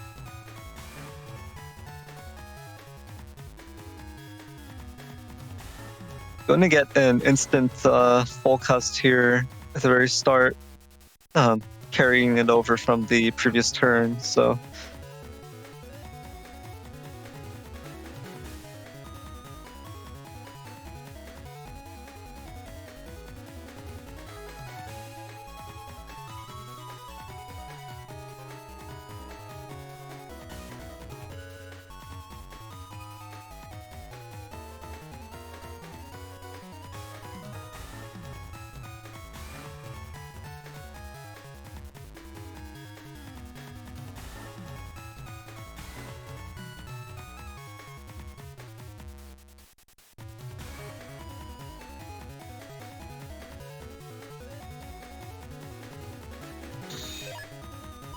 There's the instant full cast, start of turn.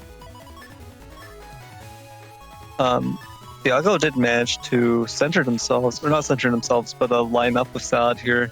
So it could be bad if Thiago has an erased man here. Yeah, and Salad actually still not getting any wind racks to remove Thiago's life aura. This would be an interesting choice here, going for anti-damage instead of life aura, because Thiago does have 2 options for taking down the for punching through the anti-damage here. It looks like Thiago didn't draw either of them. Not able to get rid of Dust Cross on his turn.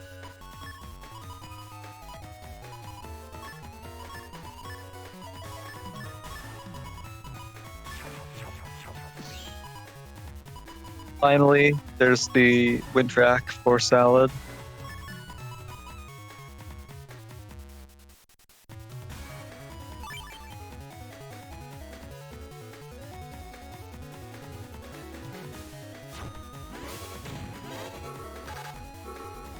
Ooh, and Ooh. does get the Erased Man TFC here.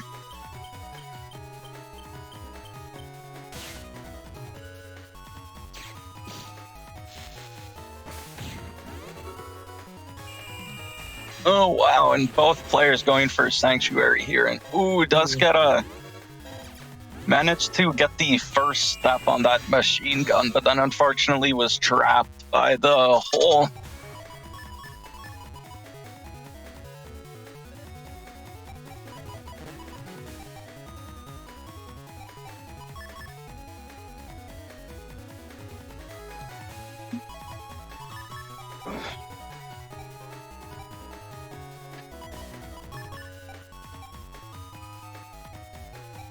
And going for the anti-Navi here, maybe expecting Thiago to go for Element Man.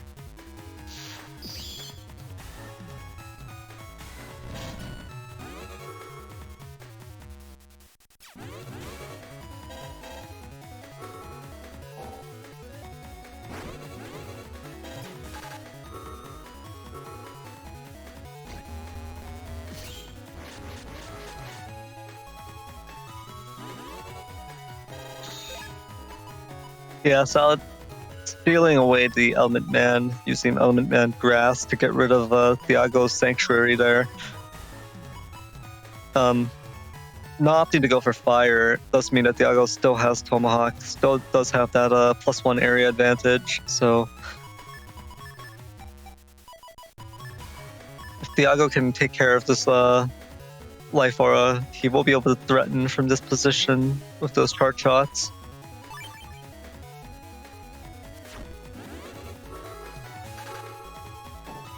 Oh, that's unfortunate.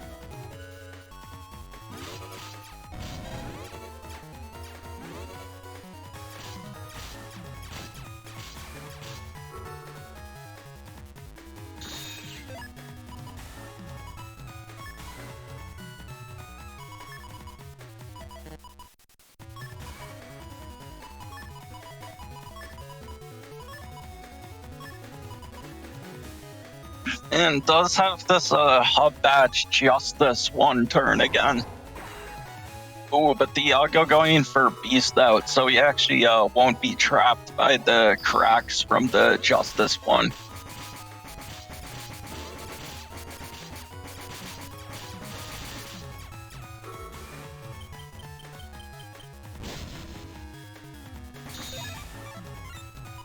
Oh wow, not able to get that Element Man in, not able to knock off that barrier 200 at the end of that turn.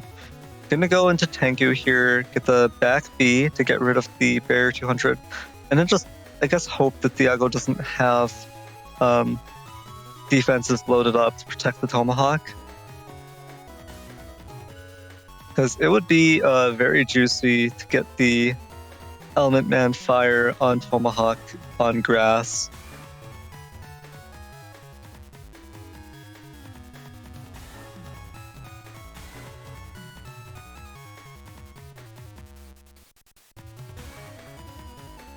Yeah, it is interesting that Thiago went Beast out here, because he does lose access to that Buster Bug for 3 turns.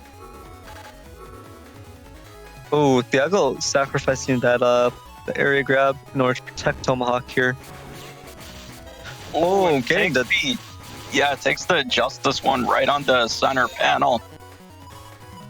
Yeah, that direct hit does do 220 damage.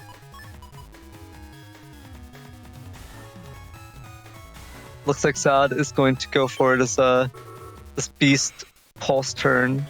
Pulse 2 into the Death Pulse. And like you mentioned before, the Death Pulse will pierce through the status guard of Tomahawk and leave Thiago both blind and paralyzed.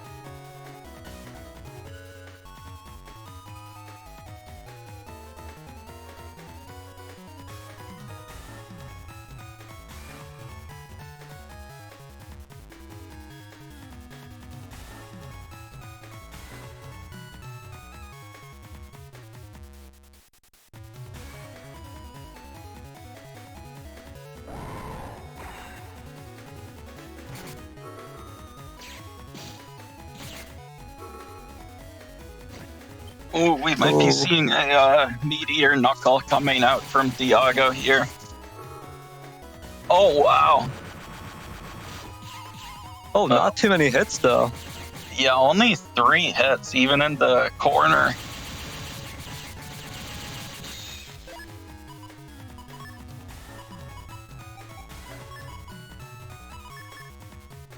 Honestly, these cracked panels might actually be an issue for Thiago. Yeah, I'm not sure if he is, if he still has Tengu Cross. Although if he does go for Tengu, then the Salad's Neo variable becomes a lot more threatening. Yeah, there it is, Tengu, but I don't think Salad packs the Neo variable this turn. Ooh. Thiago actually also wasting the defense here, and Salad's gonna reclaim this area. Yeah, I'm not sure if maybe because of the blind, Thiago thought that he wasn't in range of the Judge Man. Oh, but the Element Man SP does hit for 240.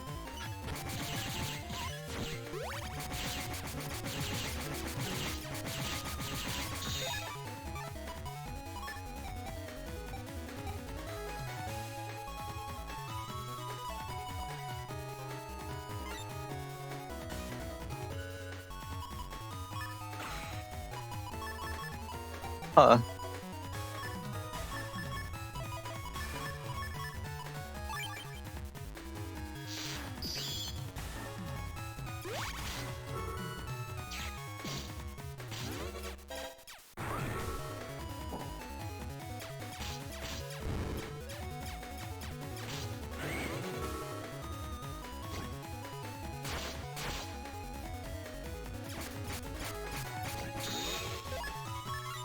I'm surprised Salad didn't just hold the beast charge there and try to do a drill drive at the end. Oh wow, and getting Ooh. the shield on the ×2 bubble star. Yeah, this Groundman SP is going to connect though. This is pretty scary.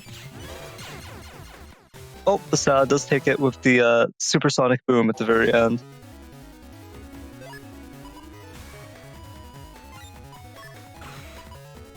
This is going to go into game 3. Both players tied up 1-1 here. So whoever takes this one is going to move on through the winner's bracket. We see a grass field, full grass, with the super rocks in the center. So for Falzar, obviously, we're going to see the Dust Cross turn 1 here. We're going to see who gets the advantage here.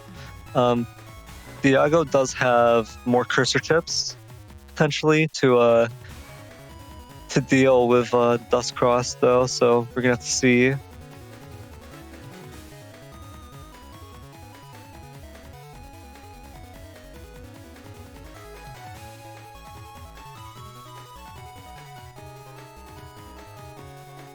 Vistellum in Twitch chat, or is that Vistellium? Yeah, Vistellium in Twitch chat asks, what makes the rocks super? Did they eat their vegetables?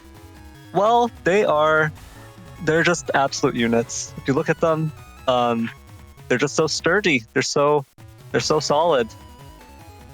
They have a ton of HP. So usually you'll see them explode due to breaking chips or breaking attacks. So like a charge tackle will get rid of them, or a dust cross. So both crosses, or both versions, I should say, have a way of dealing with the super rocks here.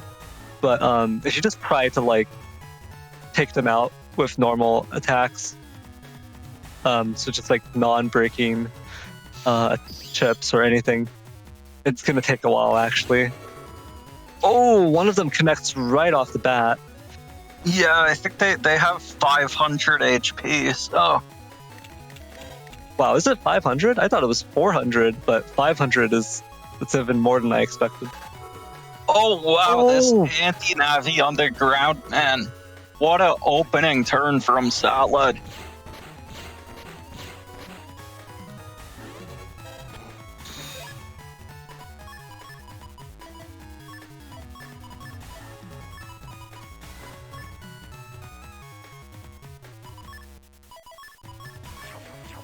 Wow, yeah, that anti-Navi was huge. Yeah, definitely. That was a huge amount of damage turn one, thanks to both the rock cube, or not the rock cube, the super rock hitting, as well as that Groundman SP steal.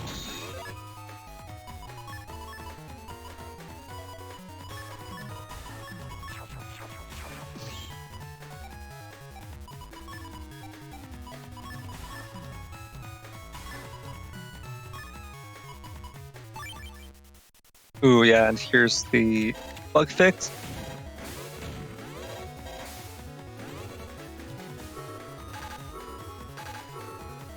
Looks like that Erase Man was never gonna do anything here, thanks to the life aura. Oh, but Thiago actually gets his Erase Man to connect.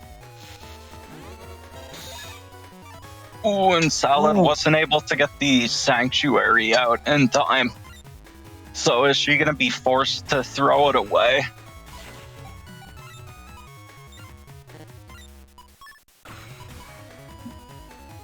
Looks like she is going to keep that Sanctuary. It's definitely too good of a chip that you wouldn't normally want to toss it.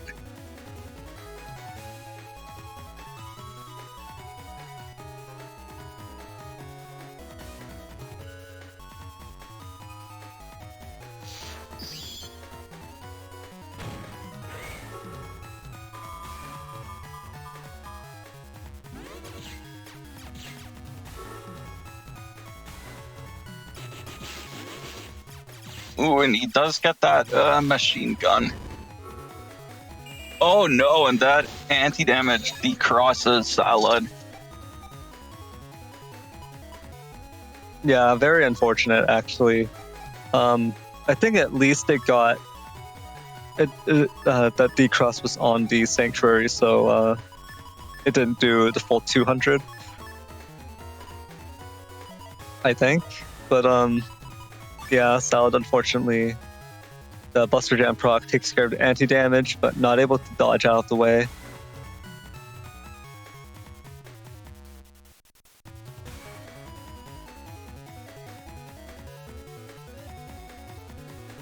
The important thing to know here is that Salad didn't have... Well, obviously, it wasn't in Dustcross. Dustcross was knocked off earlier by Thiago's Erase Man. So, the gain extra value from Sanctuary is fine, but you're really not able to move your folder very much at this point.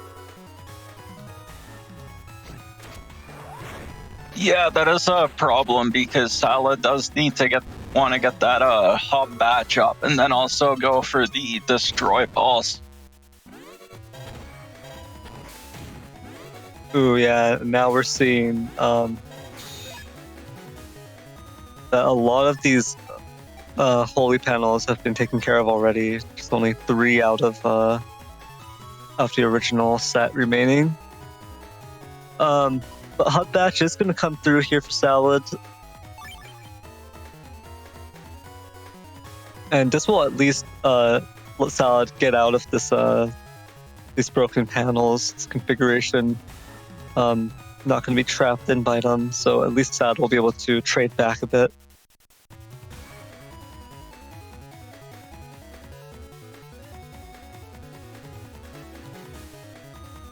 Yeah, it was originally a very advantageous position, getting that basically that free 590 damage turn 1.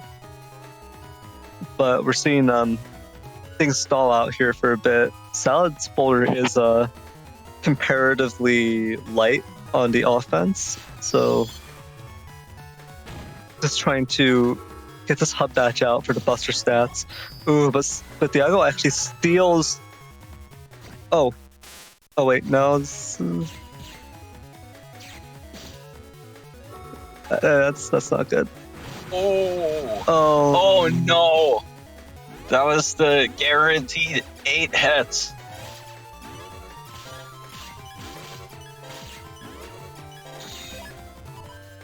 That was a huge meteor knuckle there for Thiago.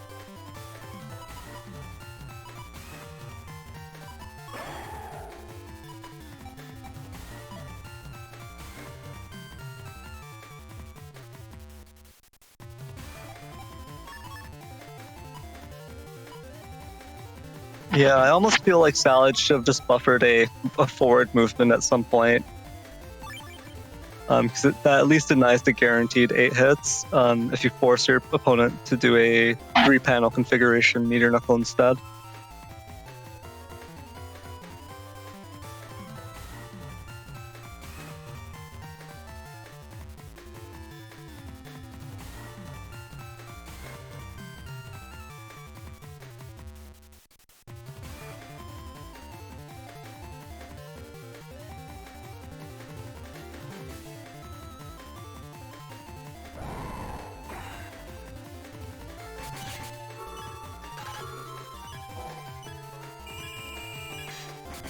So we do see it is a Z code turn.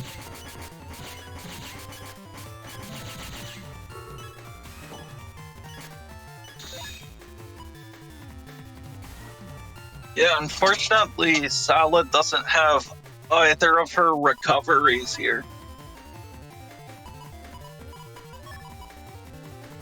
But this Justice one will go ahead and deal with Thiago's Sanctuary.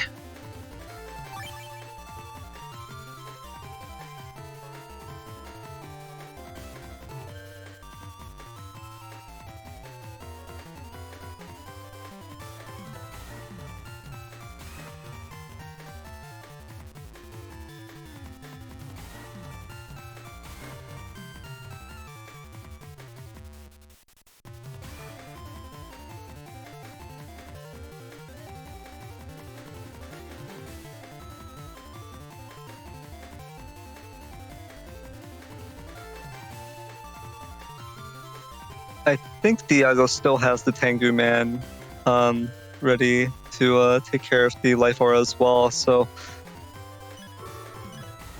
Oh no! Yeah, Salad did step onto that back panel where... Oh! Oh, and that's game. Yeah, I think it all came down to the Tengu Man. If it didn't connect there was no play for Thiago. In the end, I think Salad mind gamed herself a little bit there. Maybe putting too much value, too much weight on the holy panel in the front, when in reality, I don't think that was going to like block. I don't think there was any threat other than the Tengu Man there. So in the end, that ended up costing Salad with the life aura removed. Thiago could combo it and finish Salad off.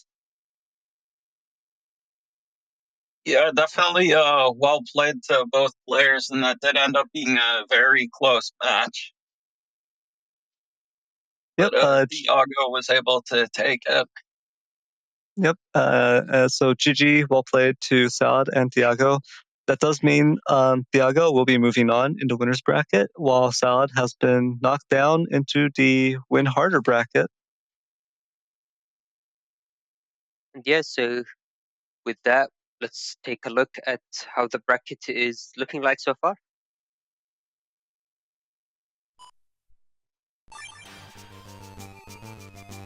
So as you can see on screen, these are the results of the first round of the winners bracket. So we'll have Player 0 vs HonorNite and Symes vs Thiago going into the second round winners bracket. But don't forget, the players that are losing in this stage are still in the tournament. They are going into the losers bracket or also the win harder bracket. And I mean, that name is there for a good reason. But before we go into our next match for the day, we will be taking a short 10-minute break and then we'll be continuing with the action. So I might be playing some Button Twerk 1 matches during that break, so stay tuned.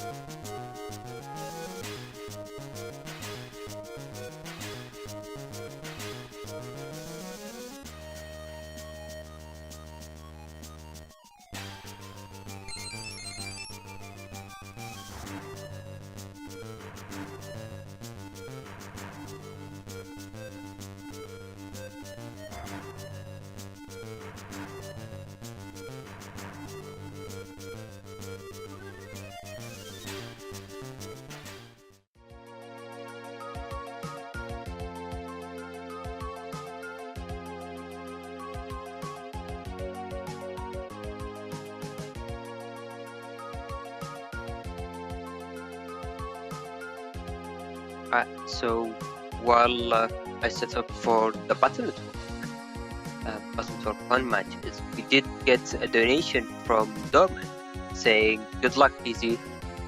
Thank you for donation."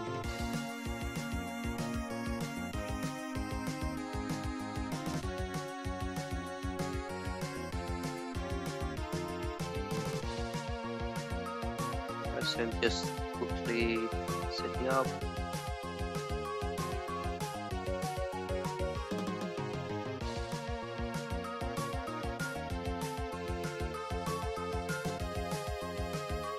Yep, I am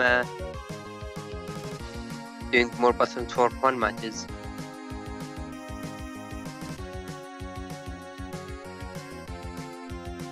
There is no escaping the Button Twerk 1.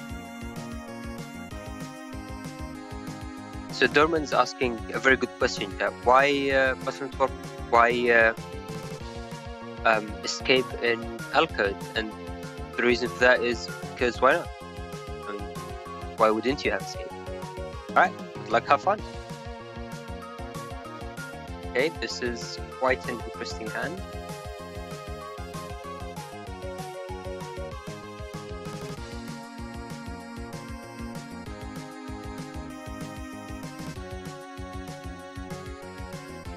EPM's chat saying BR1 aka double hero PAs. No, I mean, PAs don't really get used often. It's more like Interrupt and Anubis all the way. So enjoy. This skill is actually pretty brutal to start with. Oh, there is no in-game music.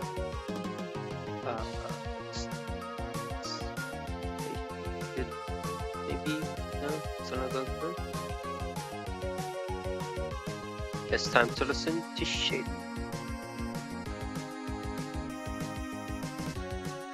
Alright, we're good. Dropped again, so they were ending with a buster shot at the end of their animation, which means that they wouldn't be able to fire off charge up or use up a chip at the beginning of the attack. Yeah, so they changed it now. Which is good play.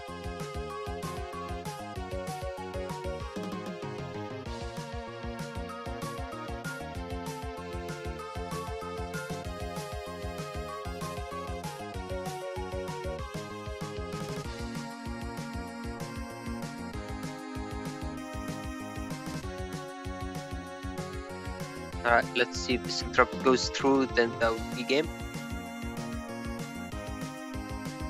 Interrupt is a really strong type, but obviously... Oh, it didn't go through. Nice. Yep, now the revenge is starting.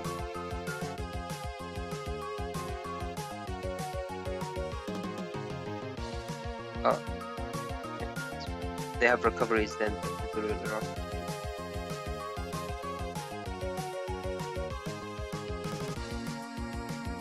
They are mid-movement, so I think I might be able to get my interrupt fast. So yeah.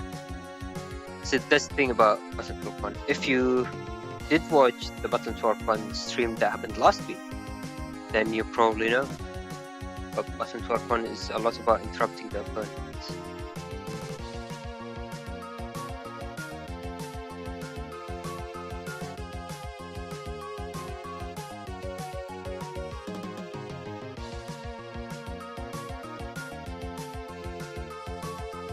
Oh, interrupts and literally and mechanically as well. No, recoveries. Using my own interrupter was really bad actually.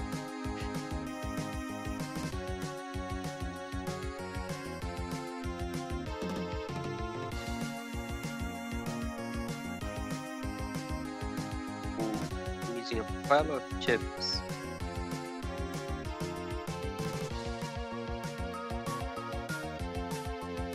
Oh, got interrupted again.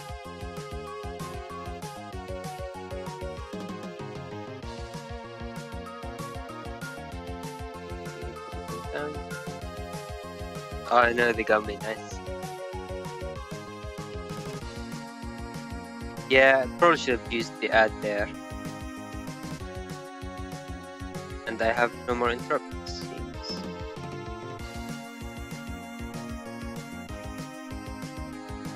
So what I need to do is basically just mash really quickly and get all of my chips before they can get any of their chips. Okay.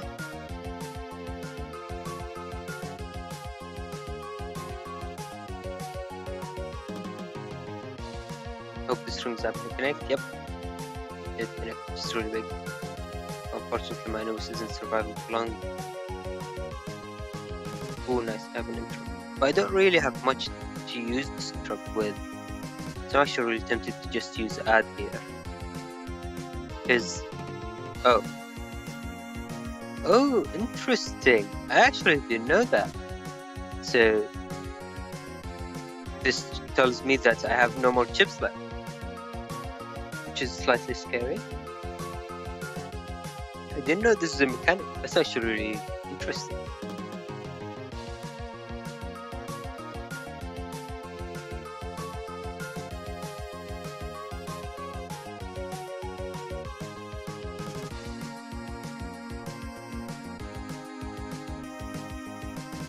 We might be going to the damage judge equivalent of Ben 1, which is nothing like damage judge. It's basically called max mode, where you stop flinching, but you still gain.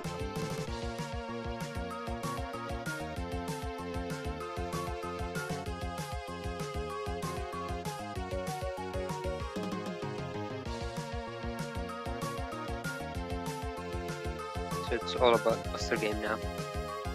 Looks like they don't have anything as well.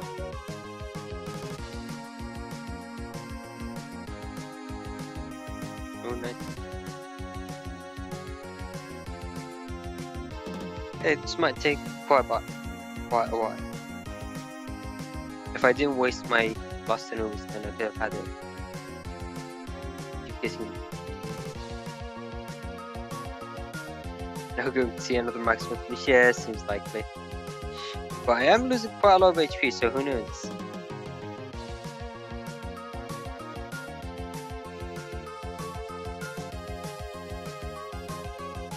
Oh, that was simultaneous. Yeah, I think they don't have anything else. Playing against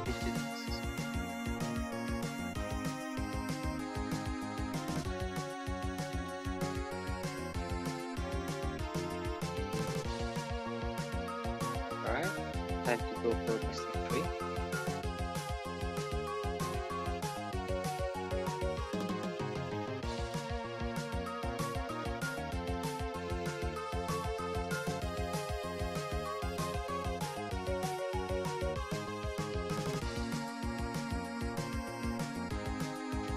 You were gonna go down fighting, but that recovered 300. Yeah. Alright. Good luck out.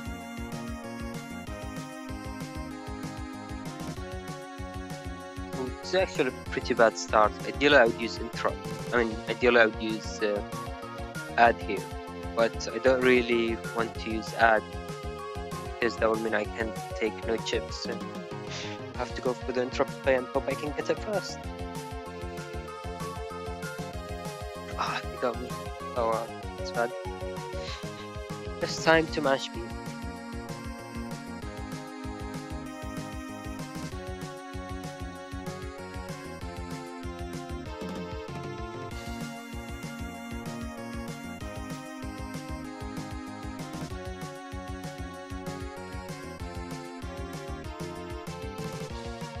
If I miss this, that could be really bad. So I'm hoping I don't. Nice. Okay. Ooh, that was gonna be scary.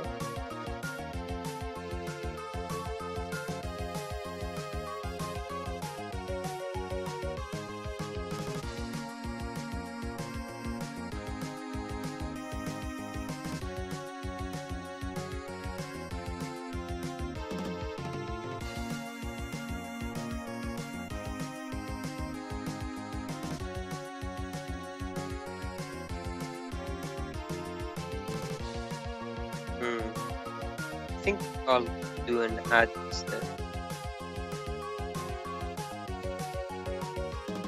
Just to make them waste another. Oh, never mind.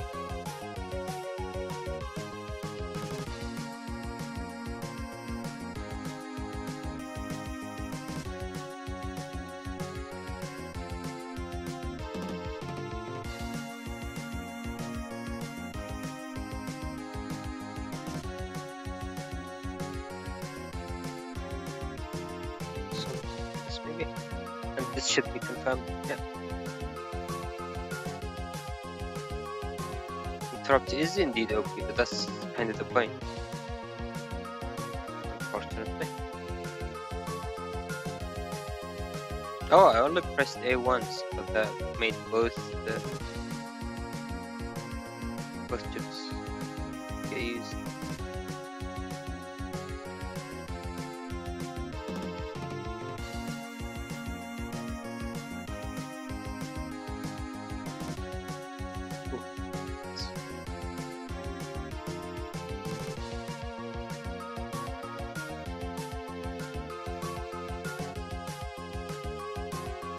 Oh, Thiago. So now I have to use an ad. I'll try to buffer movement forward to avoid getting very crap. Nice tower.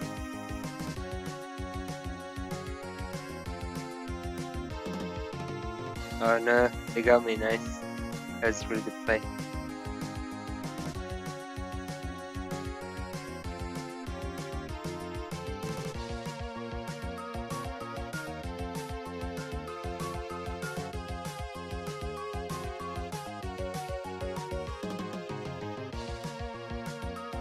Nice, okay. I was worried I might have missed it, but did something.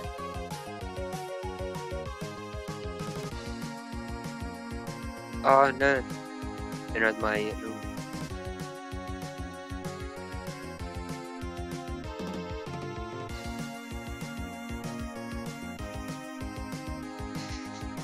I think I have to do an ad here. I don't think I can my shots in time. That is a bit too risky to go for.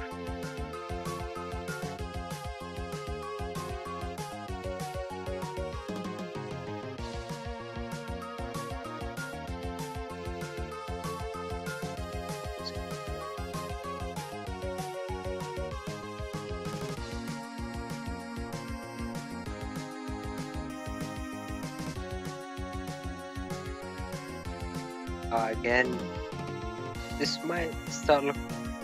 This is starting to look really bad. This is just busted fight. Kind of, but there is also the mind games because we're thinking about who's using interrupt, who's taking chips, and who's using ad. There is still quite a bit more going on for this. Especially now that they drop their moves are using coverage. Again, I'm almost out of chips.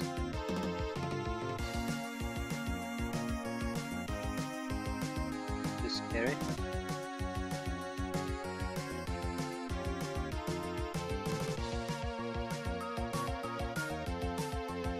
Yeah, as Dark Villain saying in the chat, you basically want to interrupt the opponent to get out your chips first. So there is still that strategy aspect to it.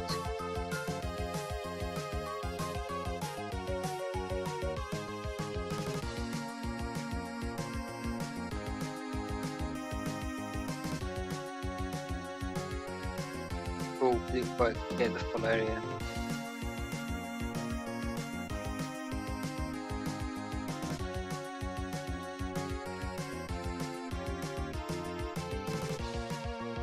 And I have no recoveries, so I'm probably dead.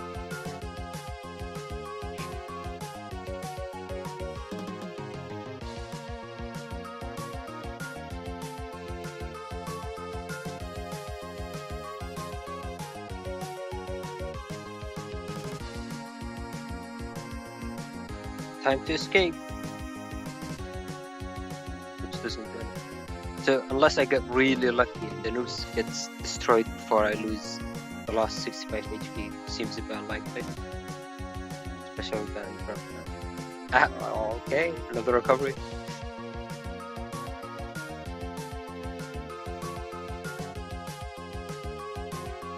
And that will take us into game 3. So just as a reminder for anyone who joined us just now, this is a short break. We'll be starting within the next 5 minutes or so, I believe. After we finish this game, so we'll be back very shortly into the remaining top cut bracket.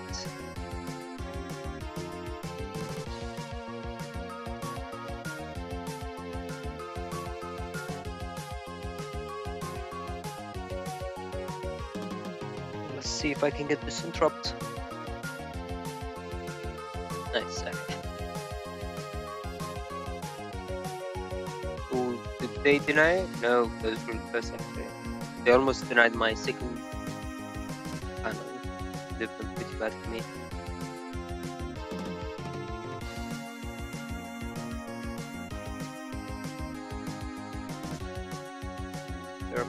Ooh, I have no interrupt. It is a bit unfortunate. I just have to use an ad there. Yep. So they'll probably destroy them just now. Yeah. Okay.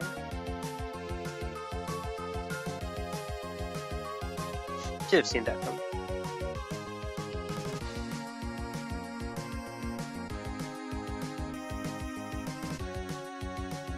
I think I end up buffering the movement there. It's really bad.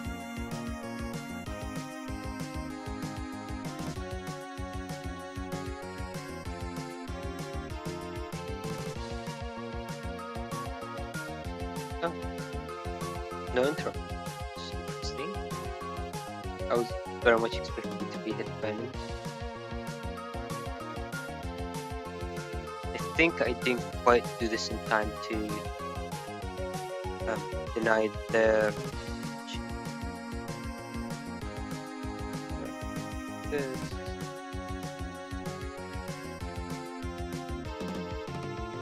so let's see next hand I'll get students.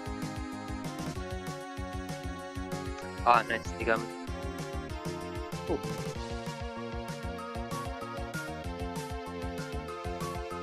And Anubis being broken. Aras Atlas asking which BN is this? This is the first one of them all. This is BN1.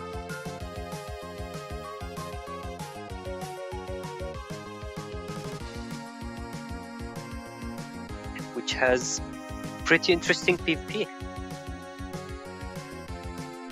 Oh no, that doesn't destroy the Anubis. That's bad.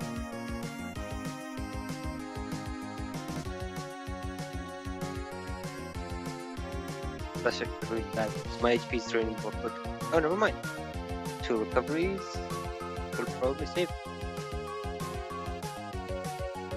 I just need to make sure I land this interrupt, otherwise I'll lose. Nice. Okay. My hand's starting to hurt. Okay, so I'm using my 2 recoveries to basically bait them to move back, try to destroy my enemies, which they will destroy, but that will give me the opportunity to now use my attack to destroy their units. So that ended up working out pretty good for me.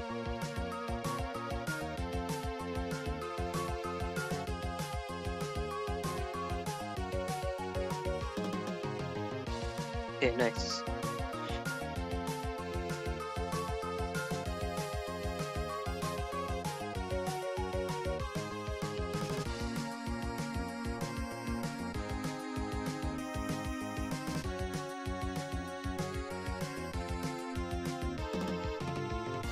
Escape was nothing. Oh, another donation from $30 donation from is it Christmas? I'll just read that in 1 second.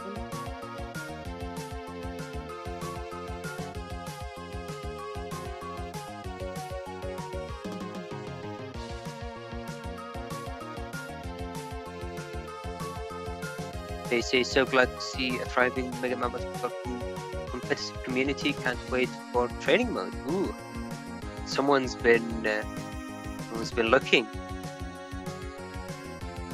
So now that it's been mentioned, there might be training mode in development by Grega Master.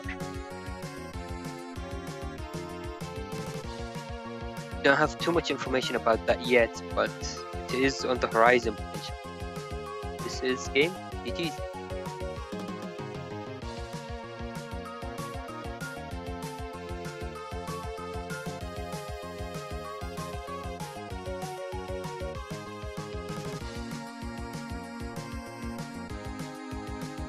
Alright, and with that will be the end of the Battle Network segment, and we will be back for more Battle Network 6 with the remainder of the top cut bracket. So I'm going to let's take a look at how the bracket looks like from where we left off.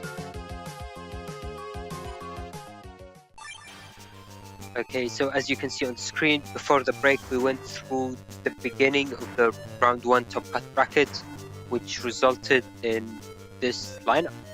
So going forward, we'll be finishing today with the remainder of the winners bracket, and obviously, as mentioned earlier in the stream, the winners finals will be best of 5 instead of the usual best of 3, which will be a new experiment that we'll be trying out for this time. Unfortunately, Symes was unable to come back to the stream, so you'll be stuck with me and Neryth for the remainder of the matches. Welcome back, Neryth. Hello, everyone. Hello, and let's head into the setups for our next match of the day, which is playerzero vs HonorNite. Okay, so I mean, we've seen both players play, and this is actually going to be a pretty interesting matchup, I think, where you can see there's the L code in Falzar, there's the mix of a bit of G, a bit of Q in Rega.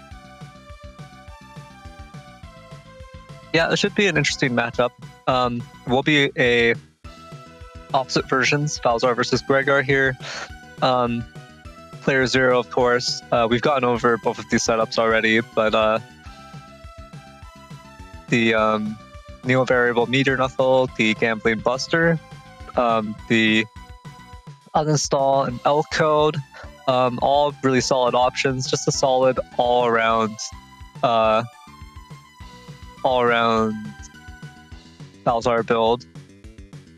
And then here we see this heavily G-code focused HonorNite build. So we see the Groundman SP. I mean, G-code is 20% of their codes, so... Yeah, I mean, the Groundman SP, that very, very heavily G-code focused. You can also see the Groundman SP as well. It's another G-code chip. Yeah, so it is going to be L code versus G code. Exactly, just age-old rival match. Yeah, exactly. We've got the Groundman SP and G code versus the Bubble Star, the Alex Dragon, so on and so forth in L code. That's what this is. I mean, I don't think there is anything else to say. It's just G code vs L code. That's basically everything. Yeah, that's it. All right. All right, let's head into the match. See how it plays out.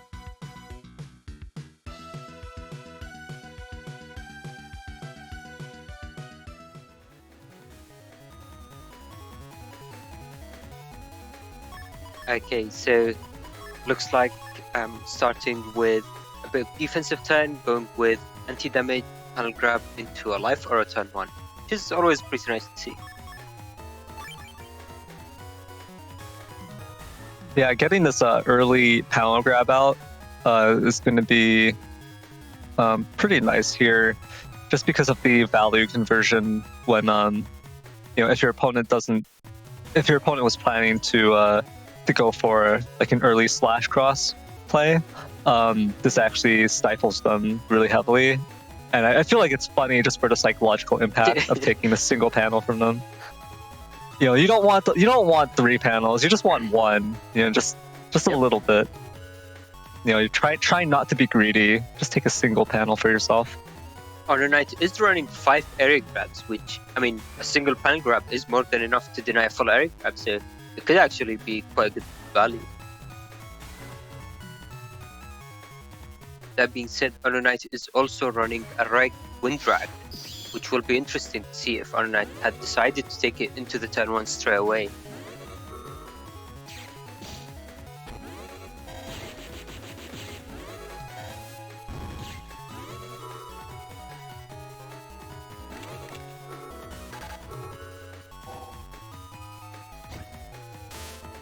Very nice. The turn 1 life aura does protect against that Judge Man. Looks like Invis is coming in for HonorNite as well at the end there.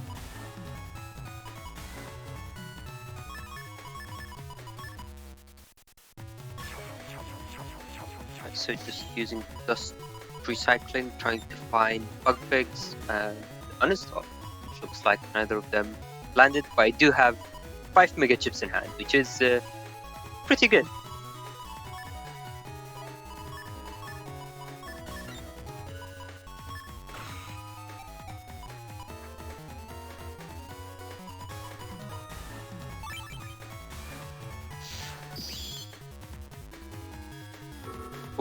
Oh no! That would have dealt with both the invis and the anti-damage. Could have been really big. Ooh, nice, and HonorNite connects with his charge shot, which pierces invis. So they end up cutting it short now. HonorNite with the second invis used here. Which unfortunately will mean this Element Man SP is going to ace. I could have done his TFC there because the Tengu Man was going to go anyway, and this Element Man SP wasn't going to do much, so at least removing an anti-damage could have been nice, but here we are.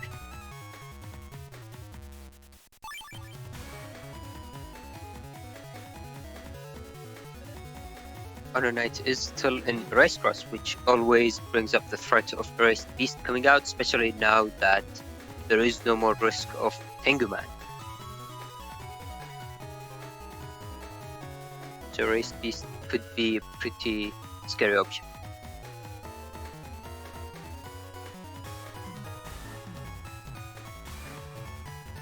Yeah, definitely Erased Beast is one of the higher threat combinations, Beast cross combinations in Gregar, just for the fact that it pierces both anti-damage and invis. The common defenses get done away with by it.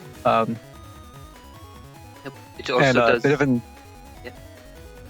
even destroys Life Aura in a single hit and Barrier 200. It doesn't ignore them, but it will destroy them in one hit. So those don't offer much protection against it either. Yeah, and it's very, very difficult to avoid. It's basically, you can't really intentionally avoid it. At least no one has been able to consistently do it, though. Who knows? We mentioned training mode just earlier, so maybe things will change with that drop.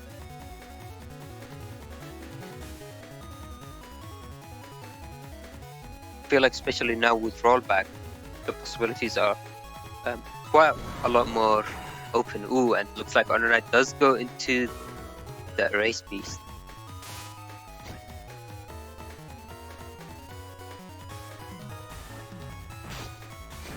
With beast out, First one. There is always the threat of Q-Force coming down as well. Oh, that first one does connect, but PC pops the anti-damage, dodges the anti-damage star coming down. Oh, and so yeah, I see. So they're breaking these panels preemptively, just in case a kernel force is on the table. And we can see the effect of that custom bug is starting to tick down. There is no bug fix yet, and the way custom bug works is that after 3 turns or 2 or 1, depending on the level of the custom bug you have, you'll start losing 1 chip slot per turn, which goes to a minimum of 2, but that is still a very low minimum, so it's definitely still very scary.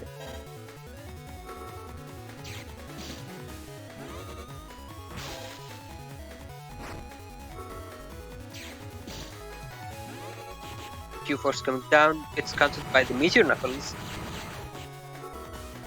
The panel return is in play for HonorNite, which I think that completely denied it. Yeah. Thankfully, you were in Tomahawk. You did go into Tomahawk this turn, reading the incoming kernel force, so it didn't manage to paralyze you for that Gundel Soul to really drain your HP down. It did do quite a bit of damage. I think I stayed in it for a bit longer than I probably should have. But obviously it wasn't the full duration. Yeah. Definitely taking a lot of damage. The Gundel Force just does a ton of damage regardless, but at the very least able to step out of it at the end.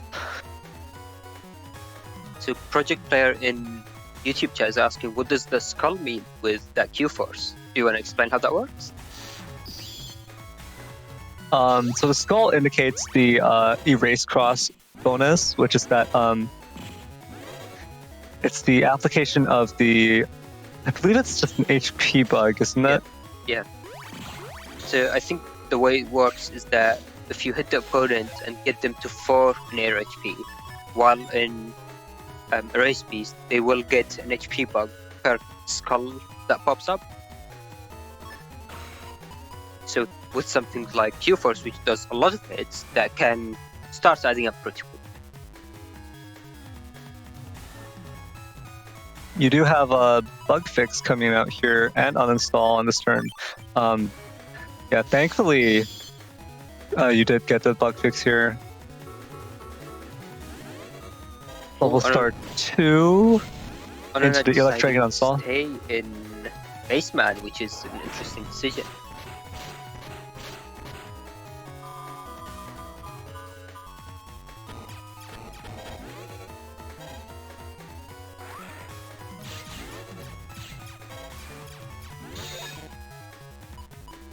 Full cust coming in there. Honestly, a wise decision from HonorNite, opting not to trade Buster Jam procs with players here. Just got us a little bit of an advantage here, and then just going, nope, I don't wanna deal with this.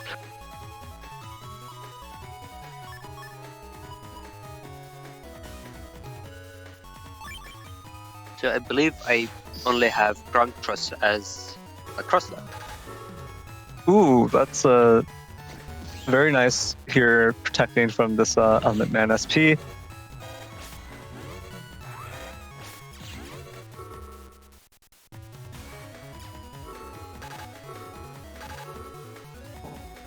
Huh, alright. HonorNite opted to just toss away the area grab in favor of getting this Infus out. And still loses this this +1 area, not able to secure it here.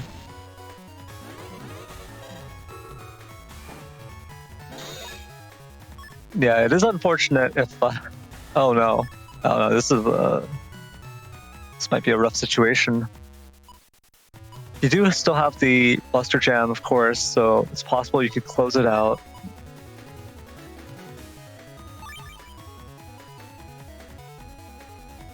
Yeah, so obviously now HonorNite has the much more consistent damage in his crosses that he might be able to use compared to just Buster Bug. Yeah, definitely. This is a scary situation. If you can confirm a double life sword here, oh, actually, no, you opted for the high boomer. Yeah, with just a high boomer on this turn, of course, there's a defense to take care of too. Ooh, and Raceman was still in play. That is going to be very painful. That does confirm into another charge shot as well. Ooh, yeah, and that is that's going to be first game. That is game 1, yeah. So HonorNite being able to survive, avoiding a lot of the damage and just living on at the end.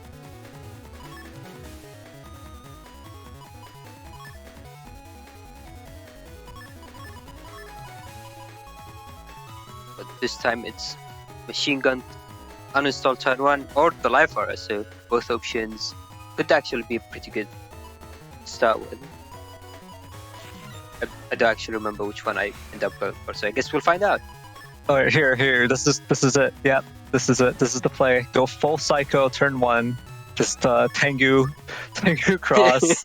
Turn 1. You don't need dust. You've got the uninstall machine gun. You have life aura in hand. Yeah, just turn 1.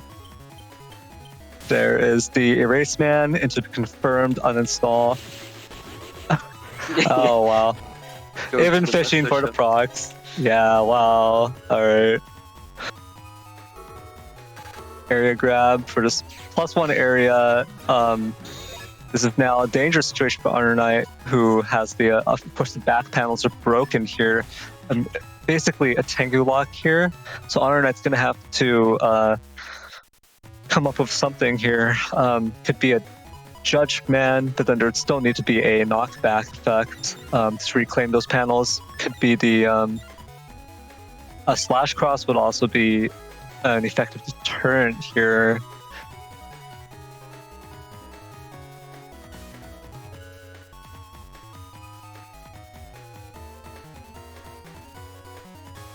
So this is an interesting position for HonorNite, because in this case he doesn't really know which trap I have up. He knows I have anti-nav in my folder. Oh, but he decides to go into slash cross. Oh yeah, the life aura is going to answer this grab revenge. So unless HonorNite has a wind rack, this could potentially be pretty bad turn for him, which he does have. Nice. And now he knows that was an anti-nav. I think HonorNite has used all 3 invis at this point. Because there was 2 this turn. 2 invis locked in this turn. I think there was an invis on the previous turn, but I could be wrong. Yeah, so HonorNite was probably, and rightfully so, being very cautious of the potential meteor knuckles that I do have, which I did get turn 1, turn 2. So he did predict that I would get really lucky and took the appropriate defense, which obviously I didn't end up taking it. That was an interesting decision from him. Because, I mean, who would get turn 2 knuckles?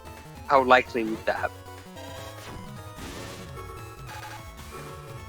Ooh.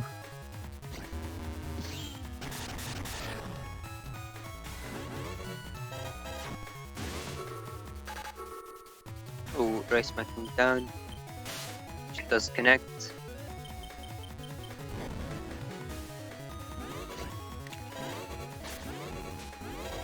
Oh, unfortunate. The high boomer misses there. Yeah, so that Magnum positioning wasn't quite what I wanted. I ended up missing the input actually, and it went into there. Yeah, the Magnum could have been done better in a variety of ways. If you Yeah. took up the top row of panels instead, there would have been a higher chance that HonorNite would get clipped by the high boomer right at the beginning that comes from the bottom. You could have also used it to confirm the Tengu lock. So there are a couple of different ways that Magnum could have been used there. But unfortunately, didn't end up getting a good value out of it. Yeah, I mean, it's basically the worst position that I could have used the Magnum in, but I guess stuff happens. The one worst position would have been if it hit the back row or the back column, which was already broken. Oh yeah, that is fair. So there's one other possibility there. Oh, 1, 2, 3, 4, 5. 5 hits on 4 panels, pretty decent.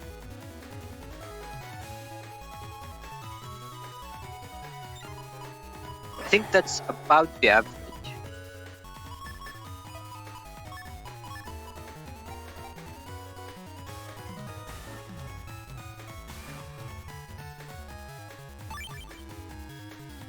Really? I could have sworn the average was 2 hits on 4 panels.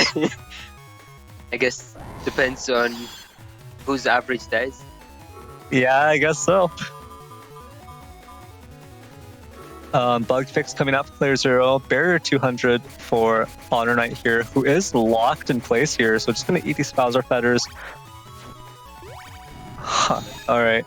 Yeah, I think you realized you probably weren't going to be able to burn the whole Barrier 200. So there is a fun fact. Yeah. No, go ahead.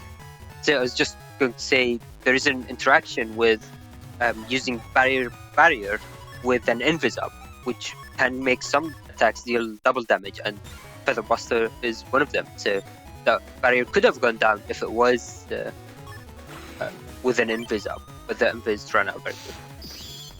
Yeah, that is true.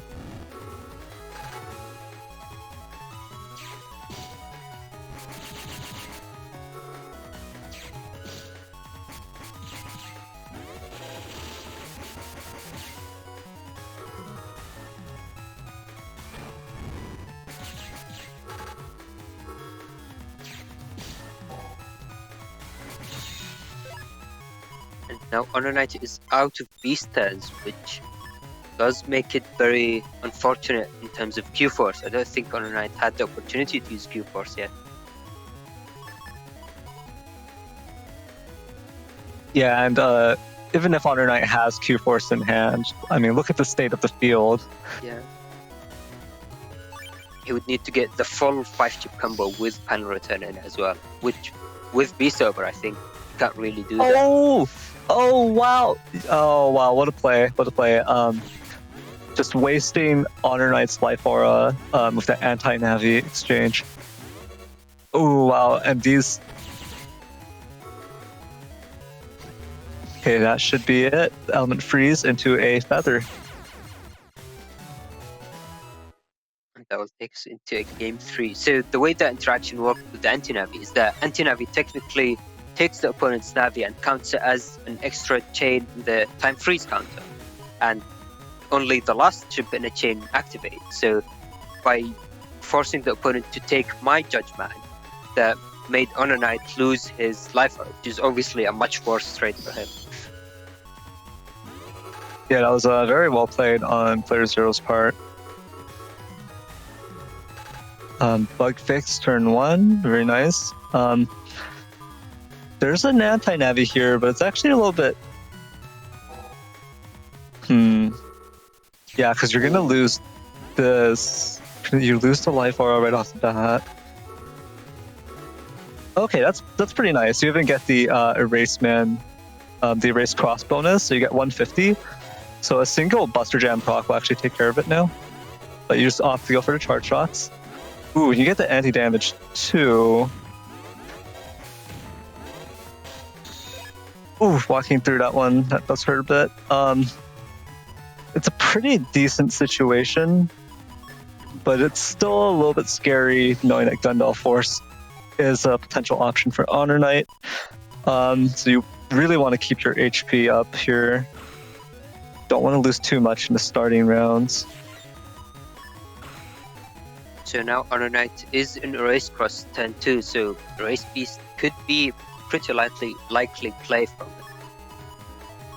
Yeah, and it can be pretty rough here because it's center panel super holes, perma holes. So this is going to prevent you from grabbing the center and actually getting a full Tengu lock here. Instead, you're going to need to chain a paralysis, some sort of a status on HonorNite to take care of this. Oh no! Judge Man misses the first one. Ooh! Here is the Erase Man, does connect. I think he's stepping back. No! Oh no! That was so greedy! Yeah, so... Oh no! Oh no, no. That's very bad. It's very, very, very bad. I didn't actually process that he buffered the movements back, which I ended up going for the buster shot. So I had plenty of time to use my B-back input into the wind rack. Should have been quite a lot, and that had my uninstall on it, which is probably the biggest loss. Oh no! Yeah, that's so rough. I could personally tell because of I think the coloration on the spray. It looked like he was in the middle of a movement, but you know, it is also a small thing to pick up on. So unfortunately, you didn't manage to. That's a huge problem because now you're in the HP threshold where. Oh yeah, and if you take any more Erased Tails, it's going to be so bad here. But you do dodge too. That's very nice. I think this is the third one that gets dodged this game. Can you dodge this final one? Oh no! It looks like HonorNite's opting to. Oh wow! 480 from the Element SP, and that is bad. That's very bad.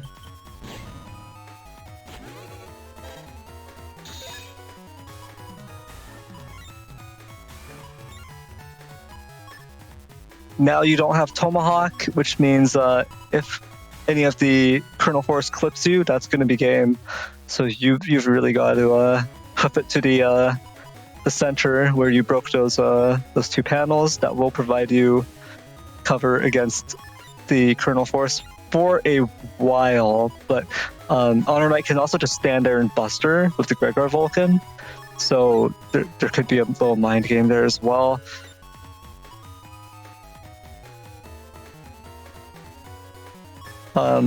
Two panels of Kernel Force is going to be enough in combination with the Gundal Soul, so this is a very, very dangerous position.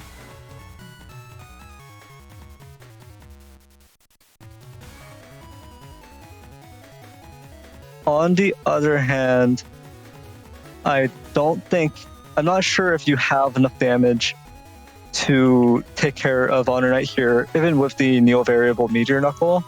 Unless it's a double life sword or a cross slash, and then you would need some luck with the knuckles, just some good positioning or good luck with the knuckles in order to finish him off on this turn, I think. So it's gonna be a rough turn, I think.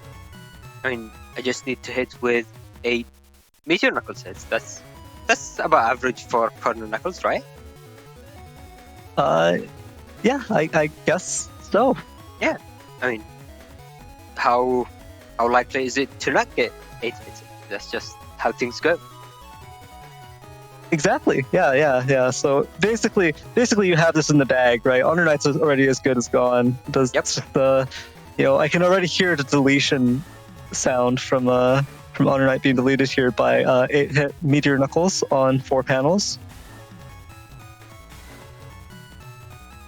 I think, last time we didn't get 8 hits, so maybe the hits were just like buffering into this turn and we'll get like 17 hits this Knuckles. You never know. I mean, maybe. Yeah, because some of those Knuckles, they got lost on the way, and maybe you'll just find them now, and then you get some bonus Knuckles here. Yep. Maybe it'll be a 60 Knuckle Meteor Knuckle that will delete HonorNite here. I mean, there was the PlayerZero simulator thing that Mars made a bit back, so I think that's pretty accurate. Yep. I forget what the upper limit of what Mars did with that was. I think there was a video, a clip of like 100 knuckle hits at least. I think he did one of them, which was Protoman standing in the middle, and then Meteor Knuckles just randomly hitting around him, which overall was probably more than 100.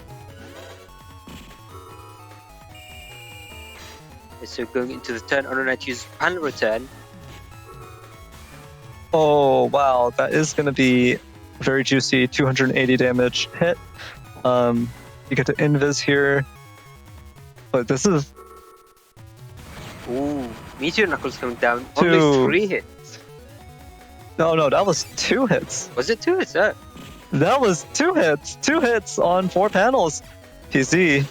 Oh no. Oh my lord. So here's the question: is the safer play double recovery 300s before the kernel force pops up in the back, or is it the barrier 200? So what I'm thinking here now is the likelihood of him having a race man or a judge man more important. So judge man would obviously pierce invis and would allow the remainder of that Q force to land, which is why I did this order, I think.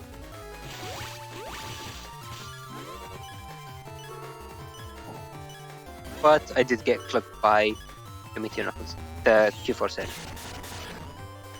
And speaking of Meteor Knuckles, the thing that I was saying about the number of hits and all of that, I don't actually remember how many hits I got. That was just me entirely joking and unrelated to the number of hits. So, yeah, that was fun. Oh no. And then freeze here is gonna be. Alright, there's a full cuts at the very end there, though it was already basically end of turn. Actually, is Beast actually a wise option here? Because that takes away your Buster Bug for these turns. Yeah, I'm not sure about this because the loss of your Buster Bug might be a problem.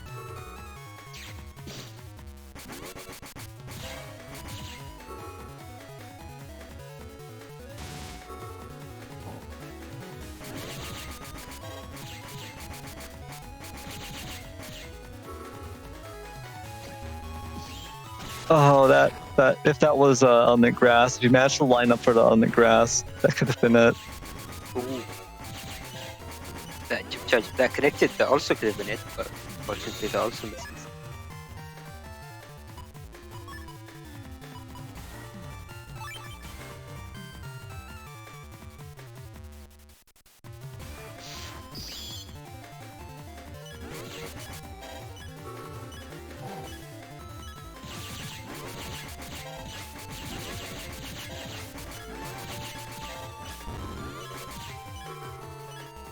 Ooh, the Grandman SP actually gets soaked by this, but oh no, Invis, Judgeman, that might be it.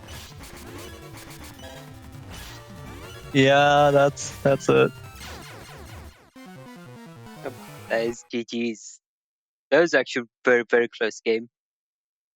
Yeah, it came down to 15 HP for HonorNite. Yeah. So if you optimize your damage just a little bit better, just a tiny, literally one hard shot or just a few P shots or something, then HonorNite would have been the one to fight the dust there. Yeah, there were a lot of plays that, I mean, I say made the difference, but it's basically like missing that wind rack and then a lot of plays from HonorNite as well. So if HonorNite had connected his erase beast charges, then obviously he would have been in a much better position. He lost on like 600 damage or something just from there. There were a lot of plays in that game that made the difference. The fact that you got clipped by, I think you actually got clipped by 2 rows of the Kernel Force soldiers as well. Yeah. So that also pushed the HP, your HP down enough. Your Meteor Knuckle only did 2 hits. So like, if your Meteor Knuckle had just done 3 hits, HonorNite would have lost this, I think. Basically, a lot of things unfortunately did not go quite right for you. I mean, Wow. I think the actual deciding factor was that I didn't go for double life sword Neovari. That's what I get. I should have just gone for it, but I just Yeah, went you for did. this. Yeah, You didn't go for the double variable, or the double life sword neo variable, and then in the end you went for the element elec instead of trying to get the lineup for the element grass on elec versus the elec cross. That would have been a double damage that also wouldn't have left him flinching, wouldn't have left him blinking, so you would have been able to just finish it with a Bowser Feather afterwards. So, but that's like a high risk, high reward play, right? But I think if you hugged if you hugged forward with that and just tried to do it, it's possible he would have also gotten hit by Element Man Freeze if he sidestepped but was on the front with you. But yes, definitely that was so close. That was so unbelievably close. Well, well played to both you and HonorNite. yeah, GG's. I still think it was the Neovari. Yeah, I'm getting punished for it. Revenge of the Neovari. But yeah, all right. With that, let's head into the setups for our next match, which is Symes vs Thiago. Okay, so I mean, again, we've seen both players play, but this time it's actually G code from Thiago, against B code from Symes, I guess. Yeah, we see that Thiago is running G code just like HonorNite. Just like HonorNite. Yep. Symes, on the other hand, running his B code. It's Chunk Regar, right? So, I mean, the B code is there's 4 B code chips. In total, there's only 5 B code chips in the folder, but it is the most numerous code in the folder. Because the rest of it is star coded. So, obviously you've got Splash, Life Aura U, Recovery 300s, and J, Sanctuary and Z, and you've got the Gundel Force combo and Q. But 5 B code chips, that's more than any other outside of the star coded chips. So should be an interesting matchup. Symes versus Thiago, Regar versus Falzar, 2100 HP with the Gambling Buster on Symes' side, versus 1800 HP with the Gambling Buster on Thiago's side. I hate you guys. I hate all of you and I hate all you guys and your Gambling Buster procs, because I refuse to run it. I'm not going to run it because it never comes through for me. But it just feels so awful when your opponent just suddenly gets a bunch of them and you just lose like 150, 200 HP just rapidly. Oh wow, I hate you guys so much. I mean, I feel like I can take the blame for that. I don't remember people using at least Speed Max as much compared to before my luck, I guess. Just put it that way. Yeah. You definitely popularized it. You definitely popularized the this iteration of the Buster Jam build. I mean, it's Gregar versus Falzar. You've got the Meteor Knuckle in hand for the Falzar. You've got the Kernel Force in hand for the Gregar. What more is there to say? You've got the B code SP Navi chips for Gregar, targeting, targeting, putting putting a nice juicy potential 500 damage Blastman SP on the table, or 580 damage Protoman SP on the table versus Falzar's Crosses, Tengu, and Tomahawk. And then you've got Brownman SP on the other end, with that nice juicy 780 damage potential on Slash Cross. And Element Man SP, of course, an E-code for Thiago is going to cover it's going to cover Elect Cross, going to cover Heat and Charge Cross. So just the threat potential from both players, very high here.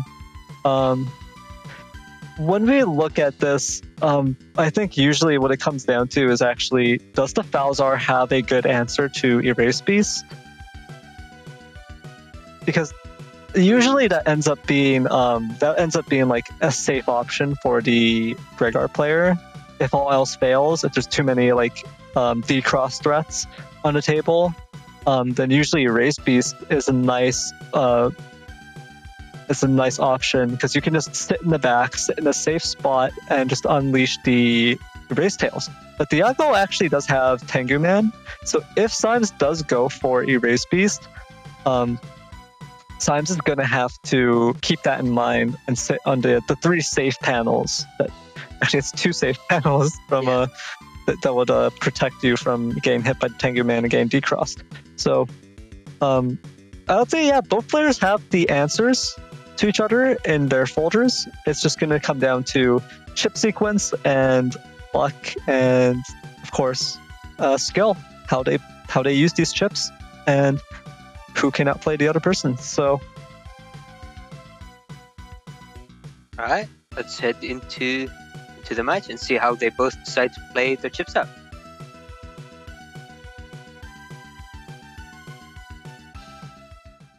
Wow. Both slow gauges, turn 1. So Symes will be totally free to use one of them, but the other is actually dead weight, and this feels bad. This feels very bad. Symes just gonna take both. Yeah, that feels very bad because you're gonna have to throw it away, or you're gonna have to wait. You're gonna have to let it clog your hand up until you go into beast, so you can actually beast charge it. So that's actually really bad luck for Symes there. Unfortunately, not able to just have the other slow gauge sitting in the back so it could be converted into damage. I didn't quite catch what Symes had in hand. I think he had a machine gun, which I thought was interesting that he didn't decide to take, especially seeing that we're starting with a cube skill. Yeah, there is a high probability of Thiago going into dust turn 1. And this is a pretty dangerous field. Charge cross. I mean, Thiago does have a single bubble star 3 in there, so this could be disastrous, to be honest. So it's just going to come down to whether or not Thiago managed to draw something turn 1. Oh, he did area take grab. Ooh, no! Very unfortunate for Symes. Now he has basically no arms. But Symes does manage to dodge the Element Man, not getting hit by the freeze at least. Oh no, Thiago! Oh!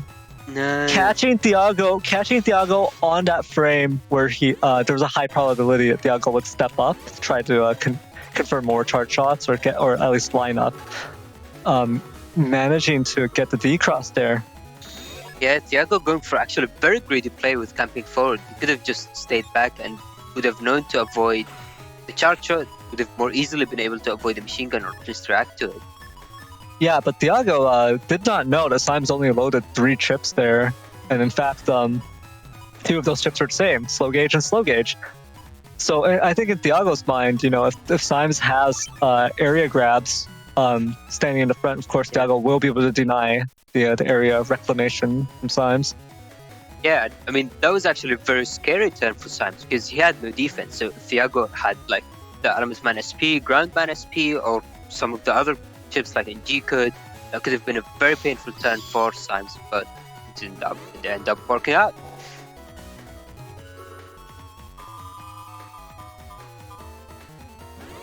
Ooh, these ice panels could make it difficult for Thiago to land these charge shots because he wouldn't be able to step just one panel back. Ooh, I'm not sure if that was actually worth it. Yeah, now there's no way to actually get this Tengu lock. Whereas I think if Thiago just waited on that area grab, this would have been a very, very dangerous turn for Symes.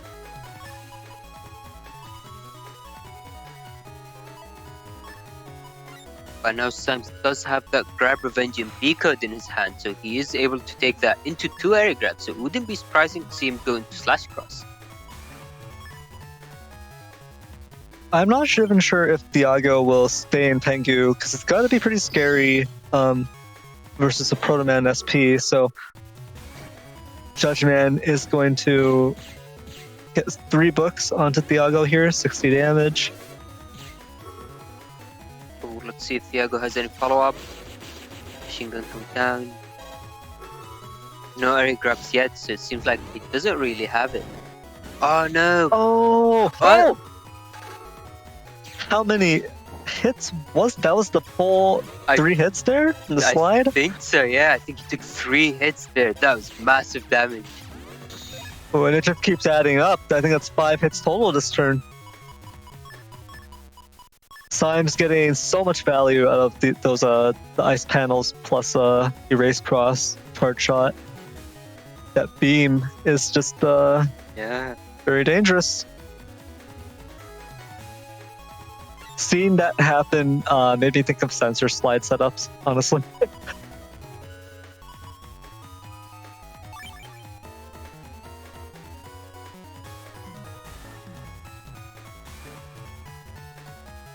Now, Thiago does have 2 recoveries in his folder, which he might take this turn if he finds them. But I guess Symes also has 2 recoveries waiting, and Symes is quite a bit on the HP lead as well.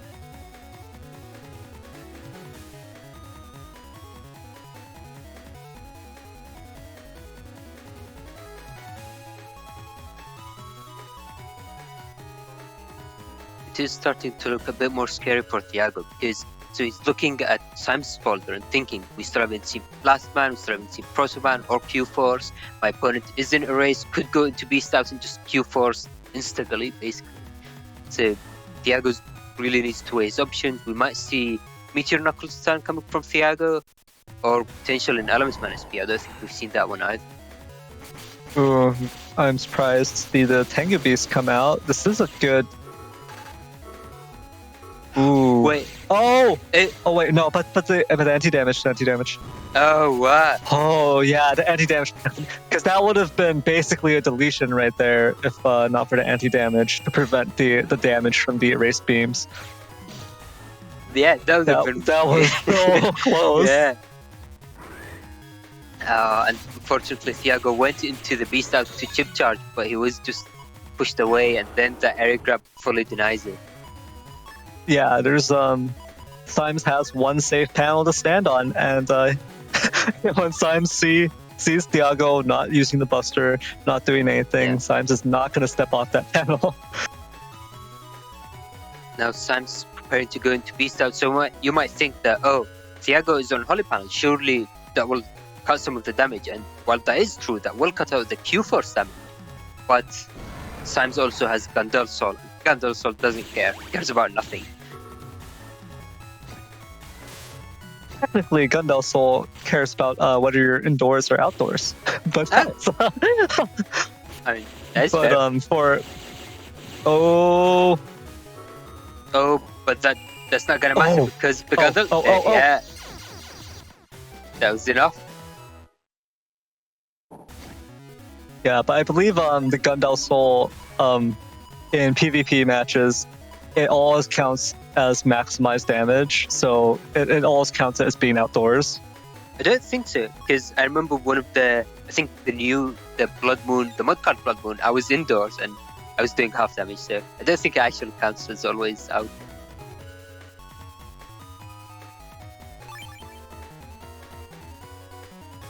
Thus. Among Us? Thus.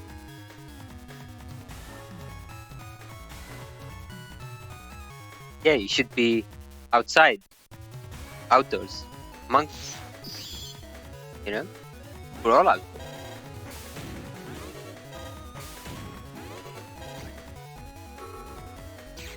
Ooh, not able to get the full +1 area, but it doesn't matter. Symes had a judgment, or Thiago had a judgment, I should say.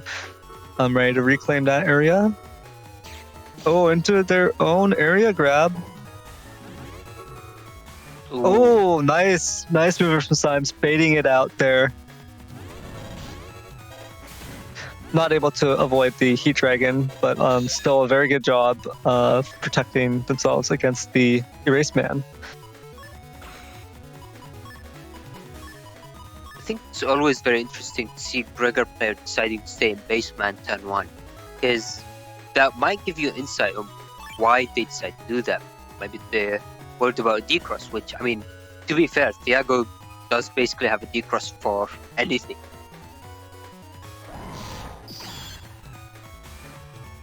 Oh, no, this could be bad. And now with Life Aura up, Thiago is going to just hug the front here. Oh! Alright, nice. So Dust Cross Beast Charge might seem a bit weak, but I didn't realize it's actually, I think, 180 damage and deceivingly hard to dodge as well. There you go. Oh! Yeah, Symes not able to react and step up in time.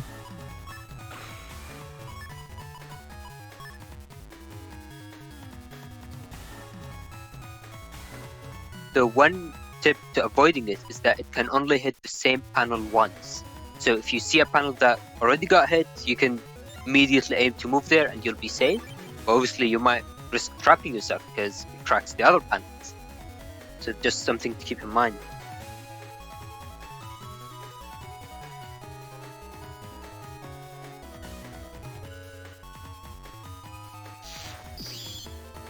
Ooh, holy panel. Although, Oh, no, I'm not sure if... Oh no, and the counter no. uninstall.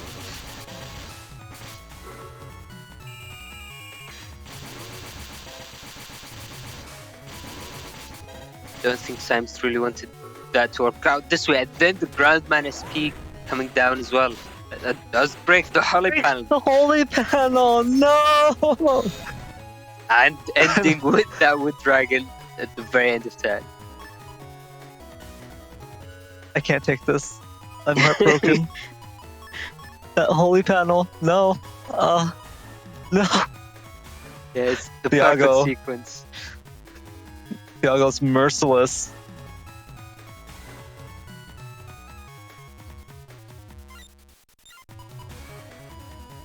Alright, Symes, show us what you've got. You've got to avenge the holy panel. You have to avenge it. You've got to make sure that Thiago pays the price. So Thiago's been in Dust Cross since the beginning of the game, actually. I find it pretty surprising that he hasn't used bug fix. Makes me wonder if he's holding on to it on purpose, because he doesn't actually have custom bug and his HP bug isn't really ticking that fast. So maybe he's trying to use it to avoid things potentially.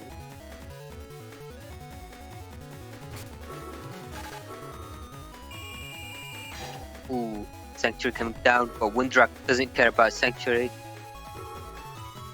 Oh no! Element Man, fire on grass takes care of Symes' life aura though. Ooh, and that connects. That was surprising. Nice. It was on Holy Panel, and now you can see the HP drain from Symes. That's why you want to run bug fix. Even if you only have HP bug, the HP drain is very fast. I believe it's almost exactly the same HP drain at max level as Anubis, so imagine just giving your opponent free Anubis for no reason. Elect Cross. So I think Symes is trying to prime a Gundal Force turn, and doesn't have any chips to actually break the holy panels. So Symes is gonna have to do it with Elect Beast. So I think this Elect Cross turn might be in preparation for Elect Beast on the next turn into the Elect Breath. Oh, and this works out for Symes. Ooh. Spout Cross, bad cross matchup here for Thiago. Ooh, but Invis will protect him. And Thiago was able to reclaim his holy panels, push away Symes. Ooh, nice. Magnum will at least limit the movement. Yeah. Ooh, Element Man coming down, changing it into wood. So now Symes has that movement back. Never mind.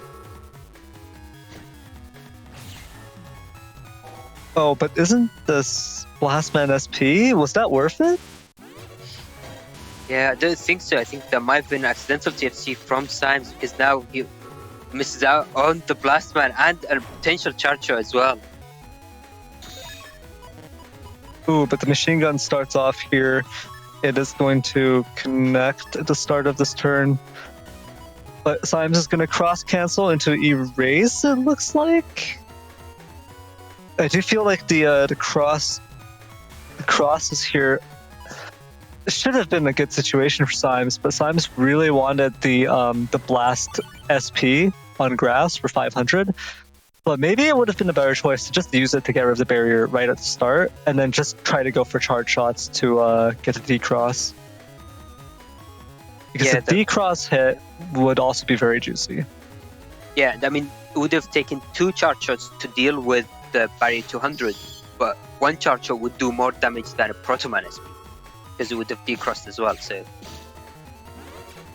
And I mean, to be fair to Symes, all of that is very difficult to consider, just like that split second where you have the TFC moment. It's very difficult to keep all of that in mind and try to go for these plays. Yeah, definitely. It looks like Symes is keeping this this invis in hand to deal with the Meteor Knuckle. Opts to pop it on the center panel, just so if Meteor Knuckle did get thrown there as a TFC, it would not have been effective. Ooh, the recovery 300 is coming out from Thiago.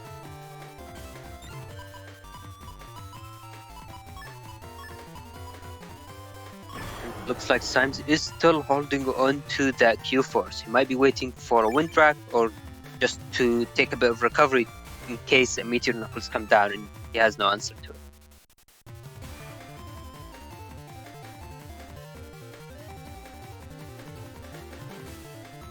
I don't think we've seen Tenguman either, so that could be another option that would be scary for Symes to encounter as well.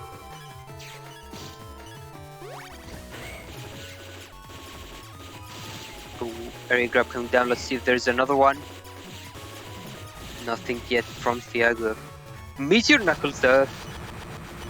I think there's 3 hits. Oh, 2 hits. Okay. I think it was 2 hits on 6 panels. Oh, Tenguman does get 1 hit.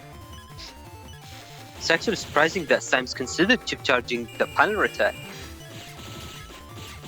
I don't think there was quite enough time for the panels to be repaired before the end of turn.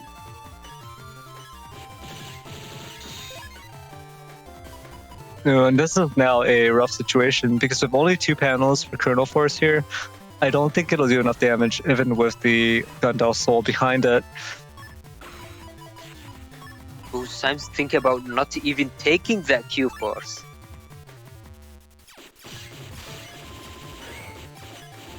Oh no, this is looking very scary for Symes, so he needs to hold on to that defense, but Thiago is able to get a few busted procs here and there, then that can very easily add up. There's one. Nice. Oh, but it all paid off. There goes the Invis to block the Element Man SP. That would have been the finisher. Oh no, and Thiago stepping back.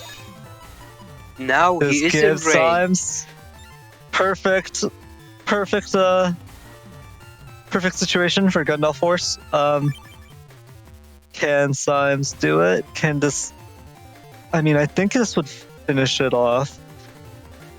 Yeah, this would be enough. I believe Q-Force would do around 700 damage with neutral area, then Gundel Force would make it up to over 1,000. So that would be enough unless Thiago has any sort of answers to it.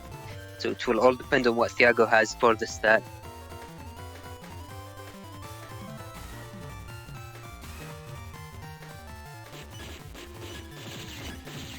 Let's see. See them coming up. No TFC yet. Oh no. And the D-Cross as well, just to finish it off. That's it. Symes does take that set. Oh wow, that was a very unfortunate match for Thiago, walking into the 3 charges from a race and then that ending there having nothing to answer that Q-Force. If a single anti-damage from Thiago would have allowed him to survive, but there was nothing there. Yeah, definitely. Well played to Thiago and Symes there. And that does mean that Symes will proceed through the winners bracket, while Thiago has been knocked down into the win harder bracket. So before we head into the setups for our next match, let us take a quick look at how the bracket is lined up. So as you can see here, we've gone through most of our matches for the day. We only have the final one. And last but not least, it's going to be the winners finals for the winner's side. Both Symes and HonorNite were able to fight through very fierce competition and very close matches to reach the stage. And in an almost symmetric fashion, they will be fighting each other in our Gregor vs Gregor, which I believe we haven't seen for some time. Alright, let us take a look at how their setups and their game plan is going to be before we head into the action. So this is going to be a very interesting matchup. They are both playing Gregor and they are playing very different builds. So one is using air shoes, low charge, but still attack max and decent HP, while the other is using max buster stats and very high HP with no air shoes. So, knee jerk, I would give the advantage to Symes because it's a air shoes Gregor versus Chonk Gregor, right? Technically speaking, the I think in the matchup, air shoes will not give as much value as the HP, just the brute force HP in a Gregor versus Gregor matchup. So my knee-jerk reaction is to say Symes has the advantage there. But if you look at their SP navies, for example, you'll see that because Symes took Protoman SP and Blastman SP, which are very heavily anti-Falzar mega chips, those SP navies, that there isn't going to be the same ×2 potential, there isn't the same cross-threat potential from Symes' SP navies, whereas HonorNite opted to run Groundman SP in G-code, of course, because there's definitely a G-code folder, and Element Man SP in E-code.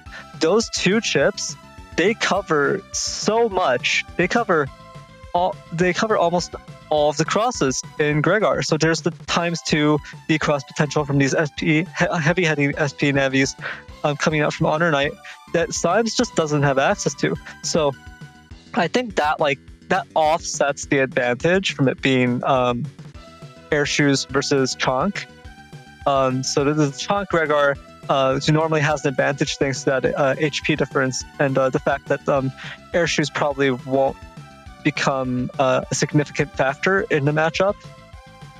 I think that ends up balancing it out. The fact that Symes' Symes' SP navies are aimed at Falzar, while HonorNite's SP navies are arguably aimed at Gregor, right? I mean, Element Man SP is just a flexible, great option all around versus Falzar and versus Gregor, but Groundman SP definitely is more of a target versus Gregor, more of a viable option there. Great damage regardless, right? 390 when you actually get to the back row. But the fact that it's there just threatens slash cross so much, right? So it's another chip that can be very oppressive in this matchup. So it's going to be interesting to see how this plays out. Of course, both players running their Gundel Force. Both players are going to be playing towards that. The difference is just, can HonorNite connect with enough charge shots? Can HonorNite get enough value out of this the SP Navi difference to cut down the HP difference and then get Symes into the lethal threshold for Gundel Force, right? And for Symes, it's just going to be a game of trying to make use of that HP advantage, trying to just brute force HonorNite down. But it's going to be such an interesting matchup because of the way they're going to have to play around each other's, or rather the way they have to approach the crosses in order to not eat a nasty decross here against each other, because that could be the deciding factor in a Gregor versus Gregor matchup.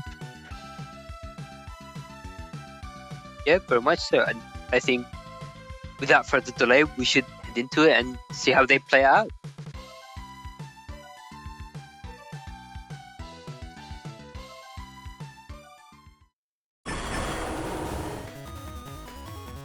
Okay, so as mentioned before, this is a double vote. We can see both sides, we can see what goes on with their plan. And immediately turn one, that highlights this very interesting decision that HonorNite has to make with the Element Man SP on a grass field. Symes has no answers to it whatsoever. No defense in his starting hand, but has these area grabs instead.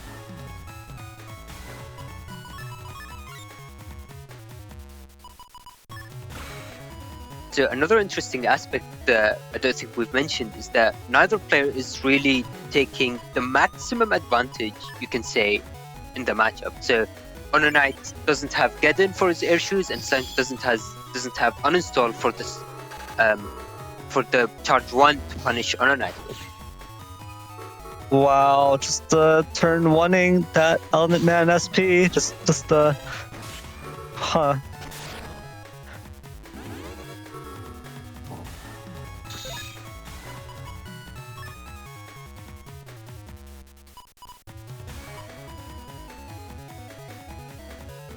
HonorNite in Twitch chat and in YouTube chat is calling attention to the fact that it is in fact a best of 5, right? Because for this cycle, we are experimenting with running best of 5s in finals and grand finals.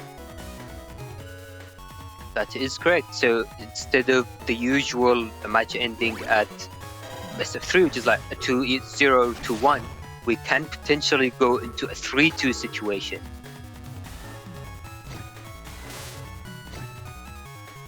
So a comeback can be very real at any point during this match.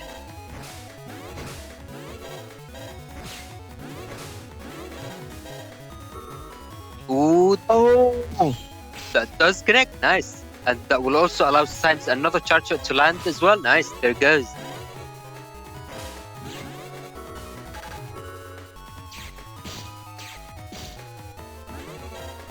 Let's see.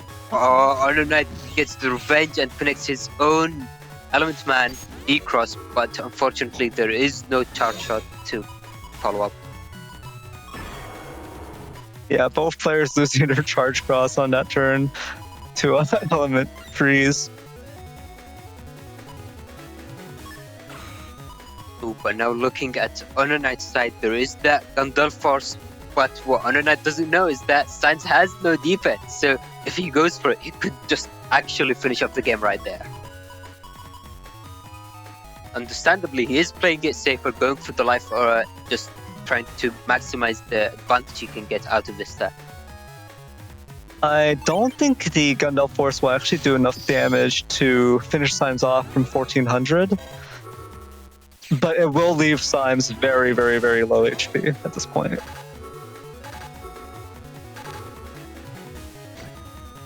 Ooh. Oh no! So, unfortunately, because of how the animation frames works for Invis, sometimes it can seem like your opponent doesn't have Invis on when they actually do, and Symes unfortunately fell into that trap and ended up wasting his Proto-Man SP. Oh no, yeah, now this is roughly the lethal range for a Gandalf Force. So this is actually now a very dangerous situation.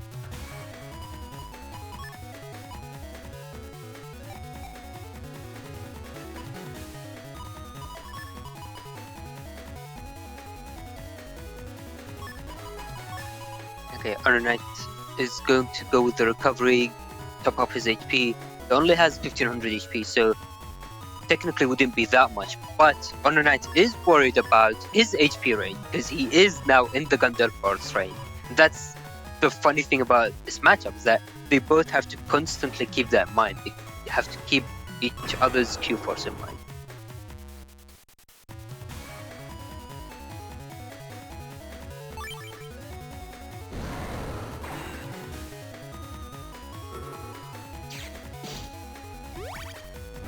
There is another advantage to HonorNite going into Elect Beast, isn't that he can chip charge and potentially break Symes' panels. So not only that will potentially trap them, but also deny Q-Force value, which is taking 2 hits, but Oh. that will probably be worth it.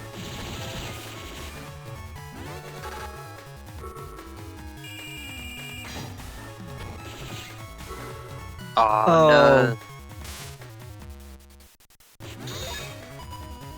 And Symes at the end they're stepping off of the holy panel. I'm not sure if that's the play he wanted, but he does have panel return, which he is more likely going to be using. Both players with the Gundam Force. The HonorNite is going to be taking more area grabs, so can potentially do a lot more damage if his connects.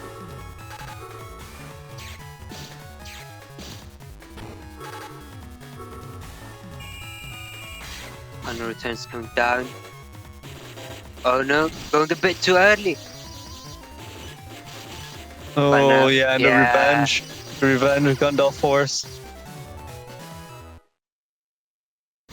I don't think Symes quite had enough damage to deal with HonorNite's HP, so even if he used the Q-Force at the right time, I don't think that would have been enough, unfortunately. It only would have been enough if HonorNite had stepped down into the bottom. So basically, as long as HonorNite stayed away from that, there was no risk of deletion there. Oh, and Symes taking that charge shot on grass, which is a bit unfortunate, and taking another one. Oh no.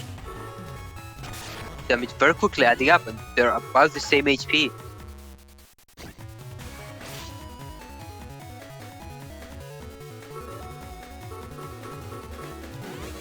HonorNite playing patient, hoping to land that Elementman SP on grass, and nice bait from Symes.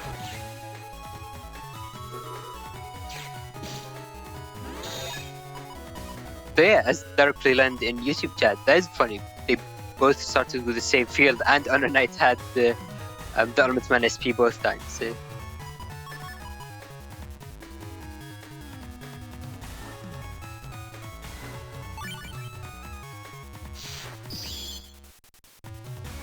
Ooh, that is Symes going into slash cross here.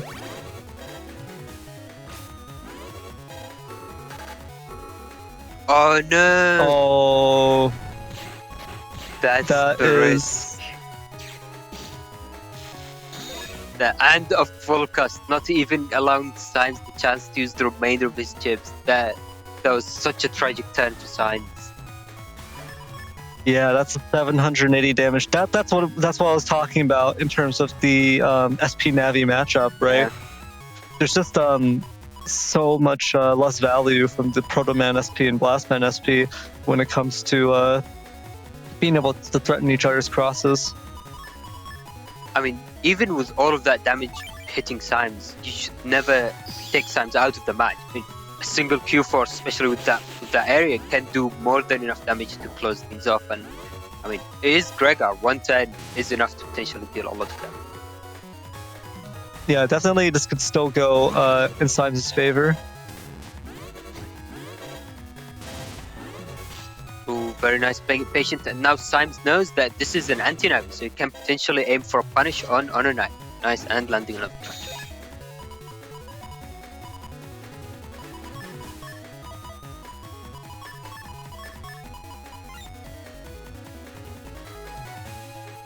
I think this is actually now a situation where you want to burn as many chips as possible, but that is bad for Symes because if you look at his cost, it's literally one of each code in his folder: Q, J, Z, B, star, U.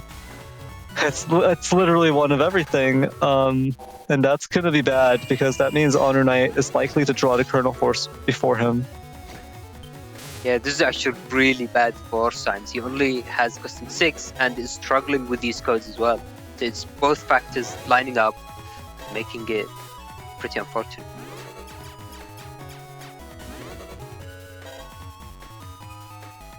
Who's seeing the charge up mind games? Unfortunately, Symes wasn't able to quite connect to deal with that barrier 200. And now look at HonorNite's hand. All of these star coded chips, that smooth folder, doesn't have to worry about anything.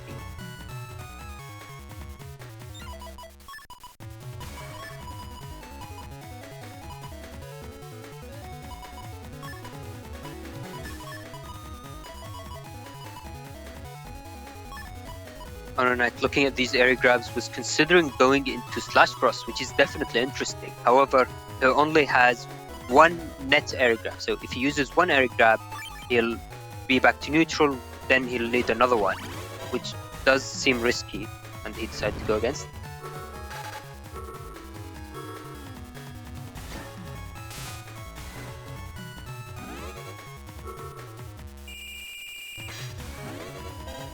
Ooh, but man, Grass is going to come out and take care of the Sanctuary. Symes does have the extra charge speed, so if he is able to land these charge shots, then he can slowly add up with that damage advantage. So unfortunately, Symes doesn't have uninstall. Uninstall would have been amazing for this matchup.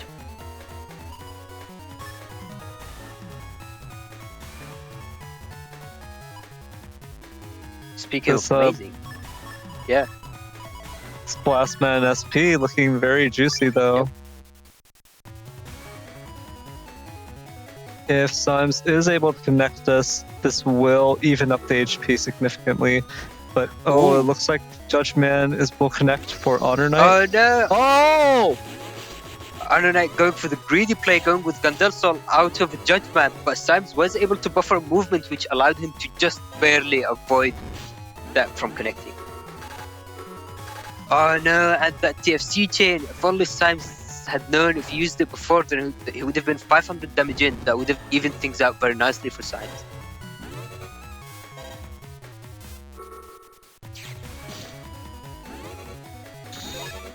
Oh, this is a very scary position. Q-Force just there for both players actually.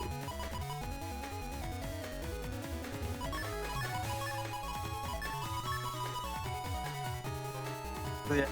Actually, this is a situation where Q-Force, even though HonorNite has all of this area, in the end, I think the Q-Force will do either of them in, especially because Symes does have Gundel Force. Oh no, I don't think Symes meant to use that. Probably wanted to chip charge it to deal with the invis, because now HonorNite will have it. Oh, never mind, that dodge. And he yes. And this brings us to the best of 5. So this is the third game. If HonorNite takes it, then he will be standing as the winner of the winner's bracket. Obviously, that doesn't mean this is the end of the tournament.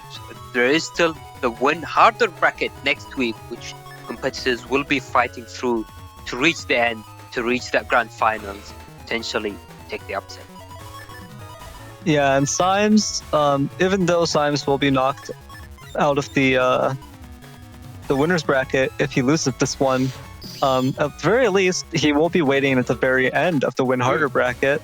So there is the potential for him to get his revenge on HonorNite here. Oh, but HonorNite, depending on the outcome. So this time HonorNite doesn't have the Elementsman SP, even though it starts with Grass again, but instead the Groundman SP coming down.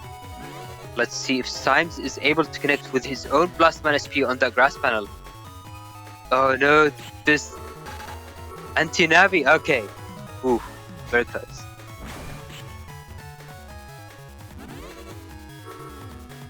Unfortunately, Symes misses out on 500 damage, but at least he doesn't have to take it himself, so could have been worse.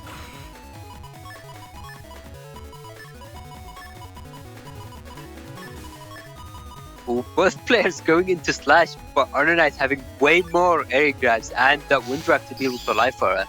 So this is going to be interesting, seeing the mind games in terms of charge shots and how they decide to trade.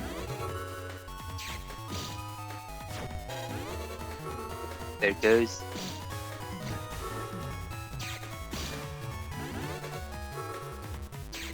Oh wow, they end up going back to neutral field, which this is better for Symes, because technically Symes is able to, in theory, get some buster procs. Does it look like luck is being on his side? Well, 1 proc, Ooh, 2 procs. Okay. I mean, 100 damage for free is still not bad.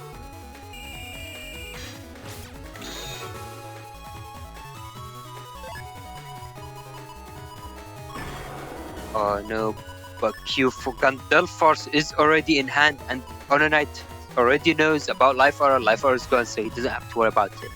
And obviously, Invis would be nullified by the Gandalf, so HonorNite is deciding to go for the big combo and then potentially ending with a chip charge from Slash, which would do 420 damage. Or is it exactly 400? I don't know. There goes. There's Let's the. see. Oh, he does step it. That's. Oh, what?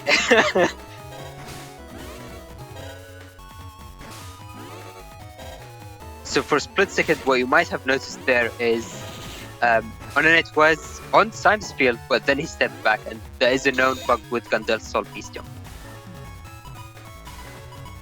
Also, I believe Symes only took 10 damage from that chip charge instead of the 200, because he stepped into HonorNite and caused it to miss. So, Symes dodged HonorNite's Gandalf Force. Now we're gonna see, can HonorNite do something against Symes' Gandalf Force? Because that would be the one way for HonorNite to really stay in this one. Ooh, HonorNite does have Element Man Duo in his hand, though. He can use that to break quite a bit of the panels, but we are in slow gauge, so these panels would have enough time to be repaired.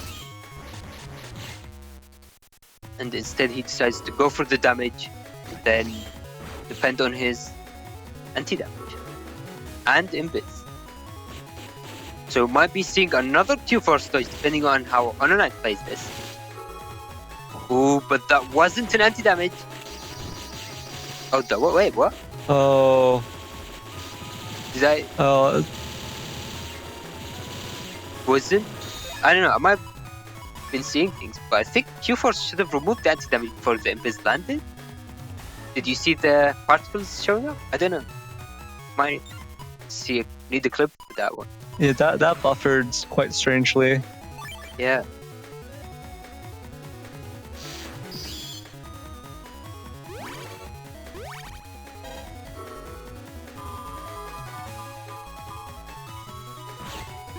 Symes was very close to chip charging his bug fix, it seemed like.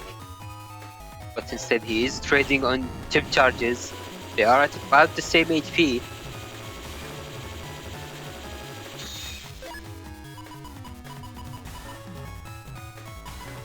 Ooh, but HonorNite still has all of that defense. So this is one of the things that I don't believe we've really mentioned, that HonorNite's build does have a lot less HP, but it's very defensive. It has a lot of extra defense that Symes isn't trying. Yeah, and we're seeing that here. Has both the barrier 200 and the life aura still available. Gonna throw the barrier 200 up here. And that might be a pivotal chip difference here.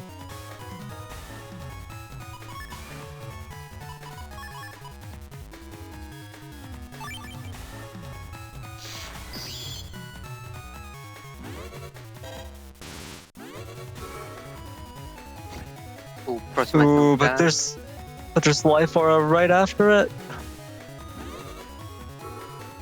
Yeah, there it goes. Unfortunately, I'm not sure if Symes has any way to deal with it, at least not this turn.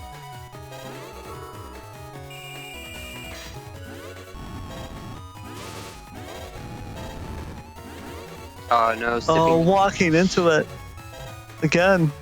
Yeah, it's actually very difficult to avoid all of these charges.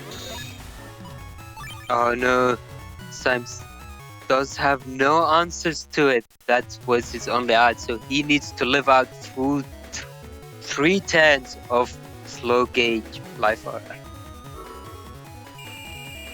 We already saw that, but I think it was the other way around. Didn't Symes deal that damage to Thiago? So it was in a similar position where Symes was in Heat Beast and Thiago was unable to survive. Yet here we are now. Yeah, this is such a hard situation for Symes. Having to wait for the life aura to time out. This is quite brutal. Ooh, I'm surprised HonorNite didn't decide against using TFC Judgment there. That would have been game pretty much. I think I think if Symes created some ice panels in the front there, that would have maybe made it harder for HonorNite to actually. Ooh, they. Oh.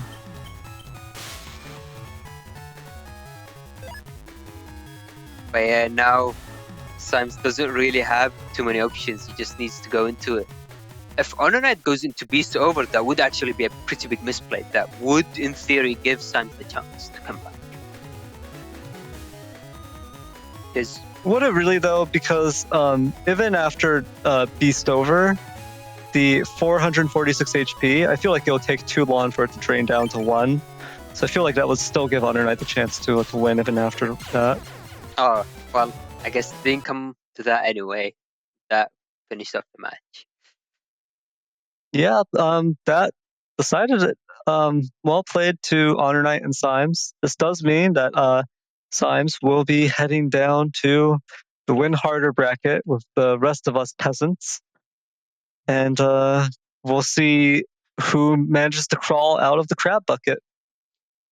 Yep, that's one way to put it, I guess. And with that, let's take a look at the bracket and see how things will look, or things looked like, and how they will look into the next one.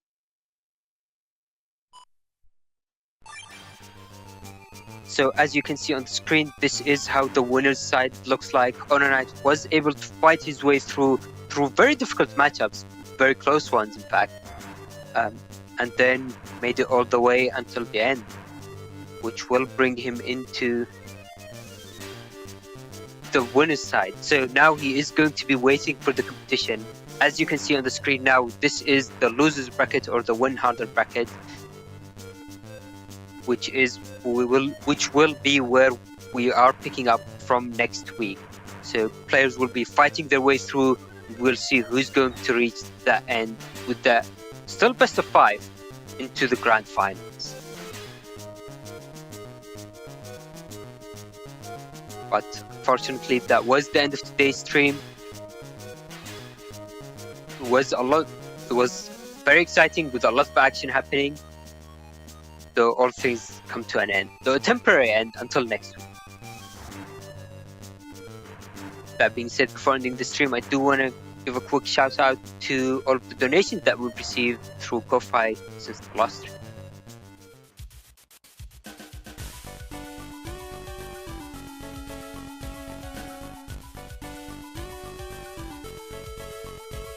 So we did receive 2 donations, one from Dorman and the other from Z Christmas. So thank you both for the very generous donations and for the support.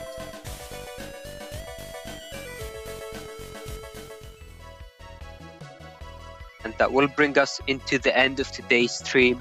So thank you everyone for watching. Hope you've enjoyed the stream as much as I did. And obviously a huge shout out to our commentators today, Symes and Neryth as well. Another shout out to Solid for organizing the tournament, making the stream layout, and on top of that, making the double VOD as well. Unfortunately, Enduring Grey was unable to make it this time, but Solid was able to go through and make that double VOD for that extra long match with the best of 5. And finally, thank you all for watching, and hopefully we'll see you again next week. Goodbye.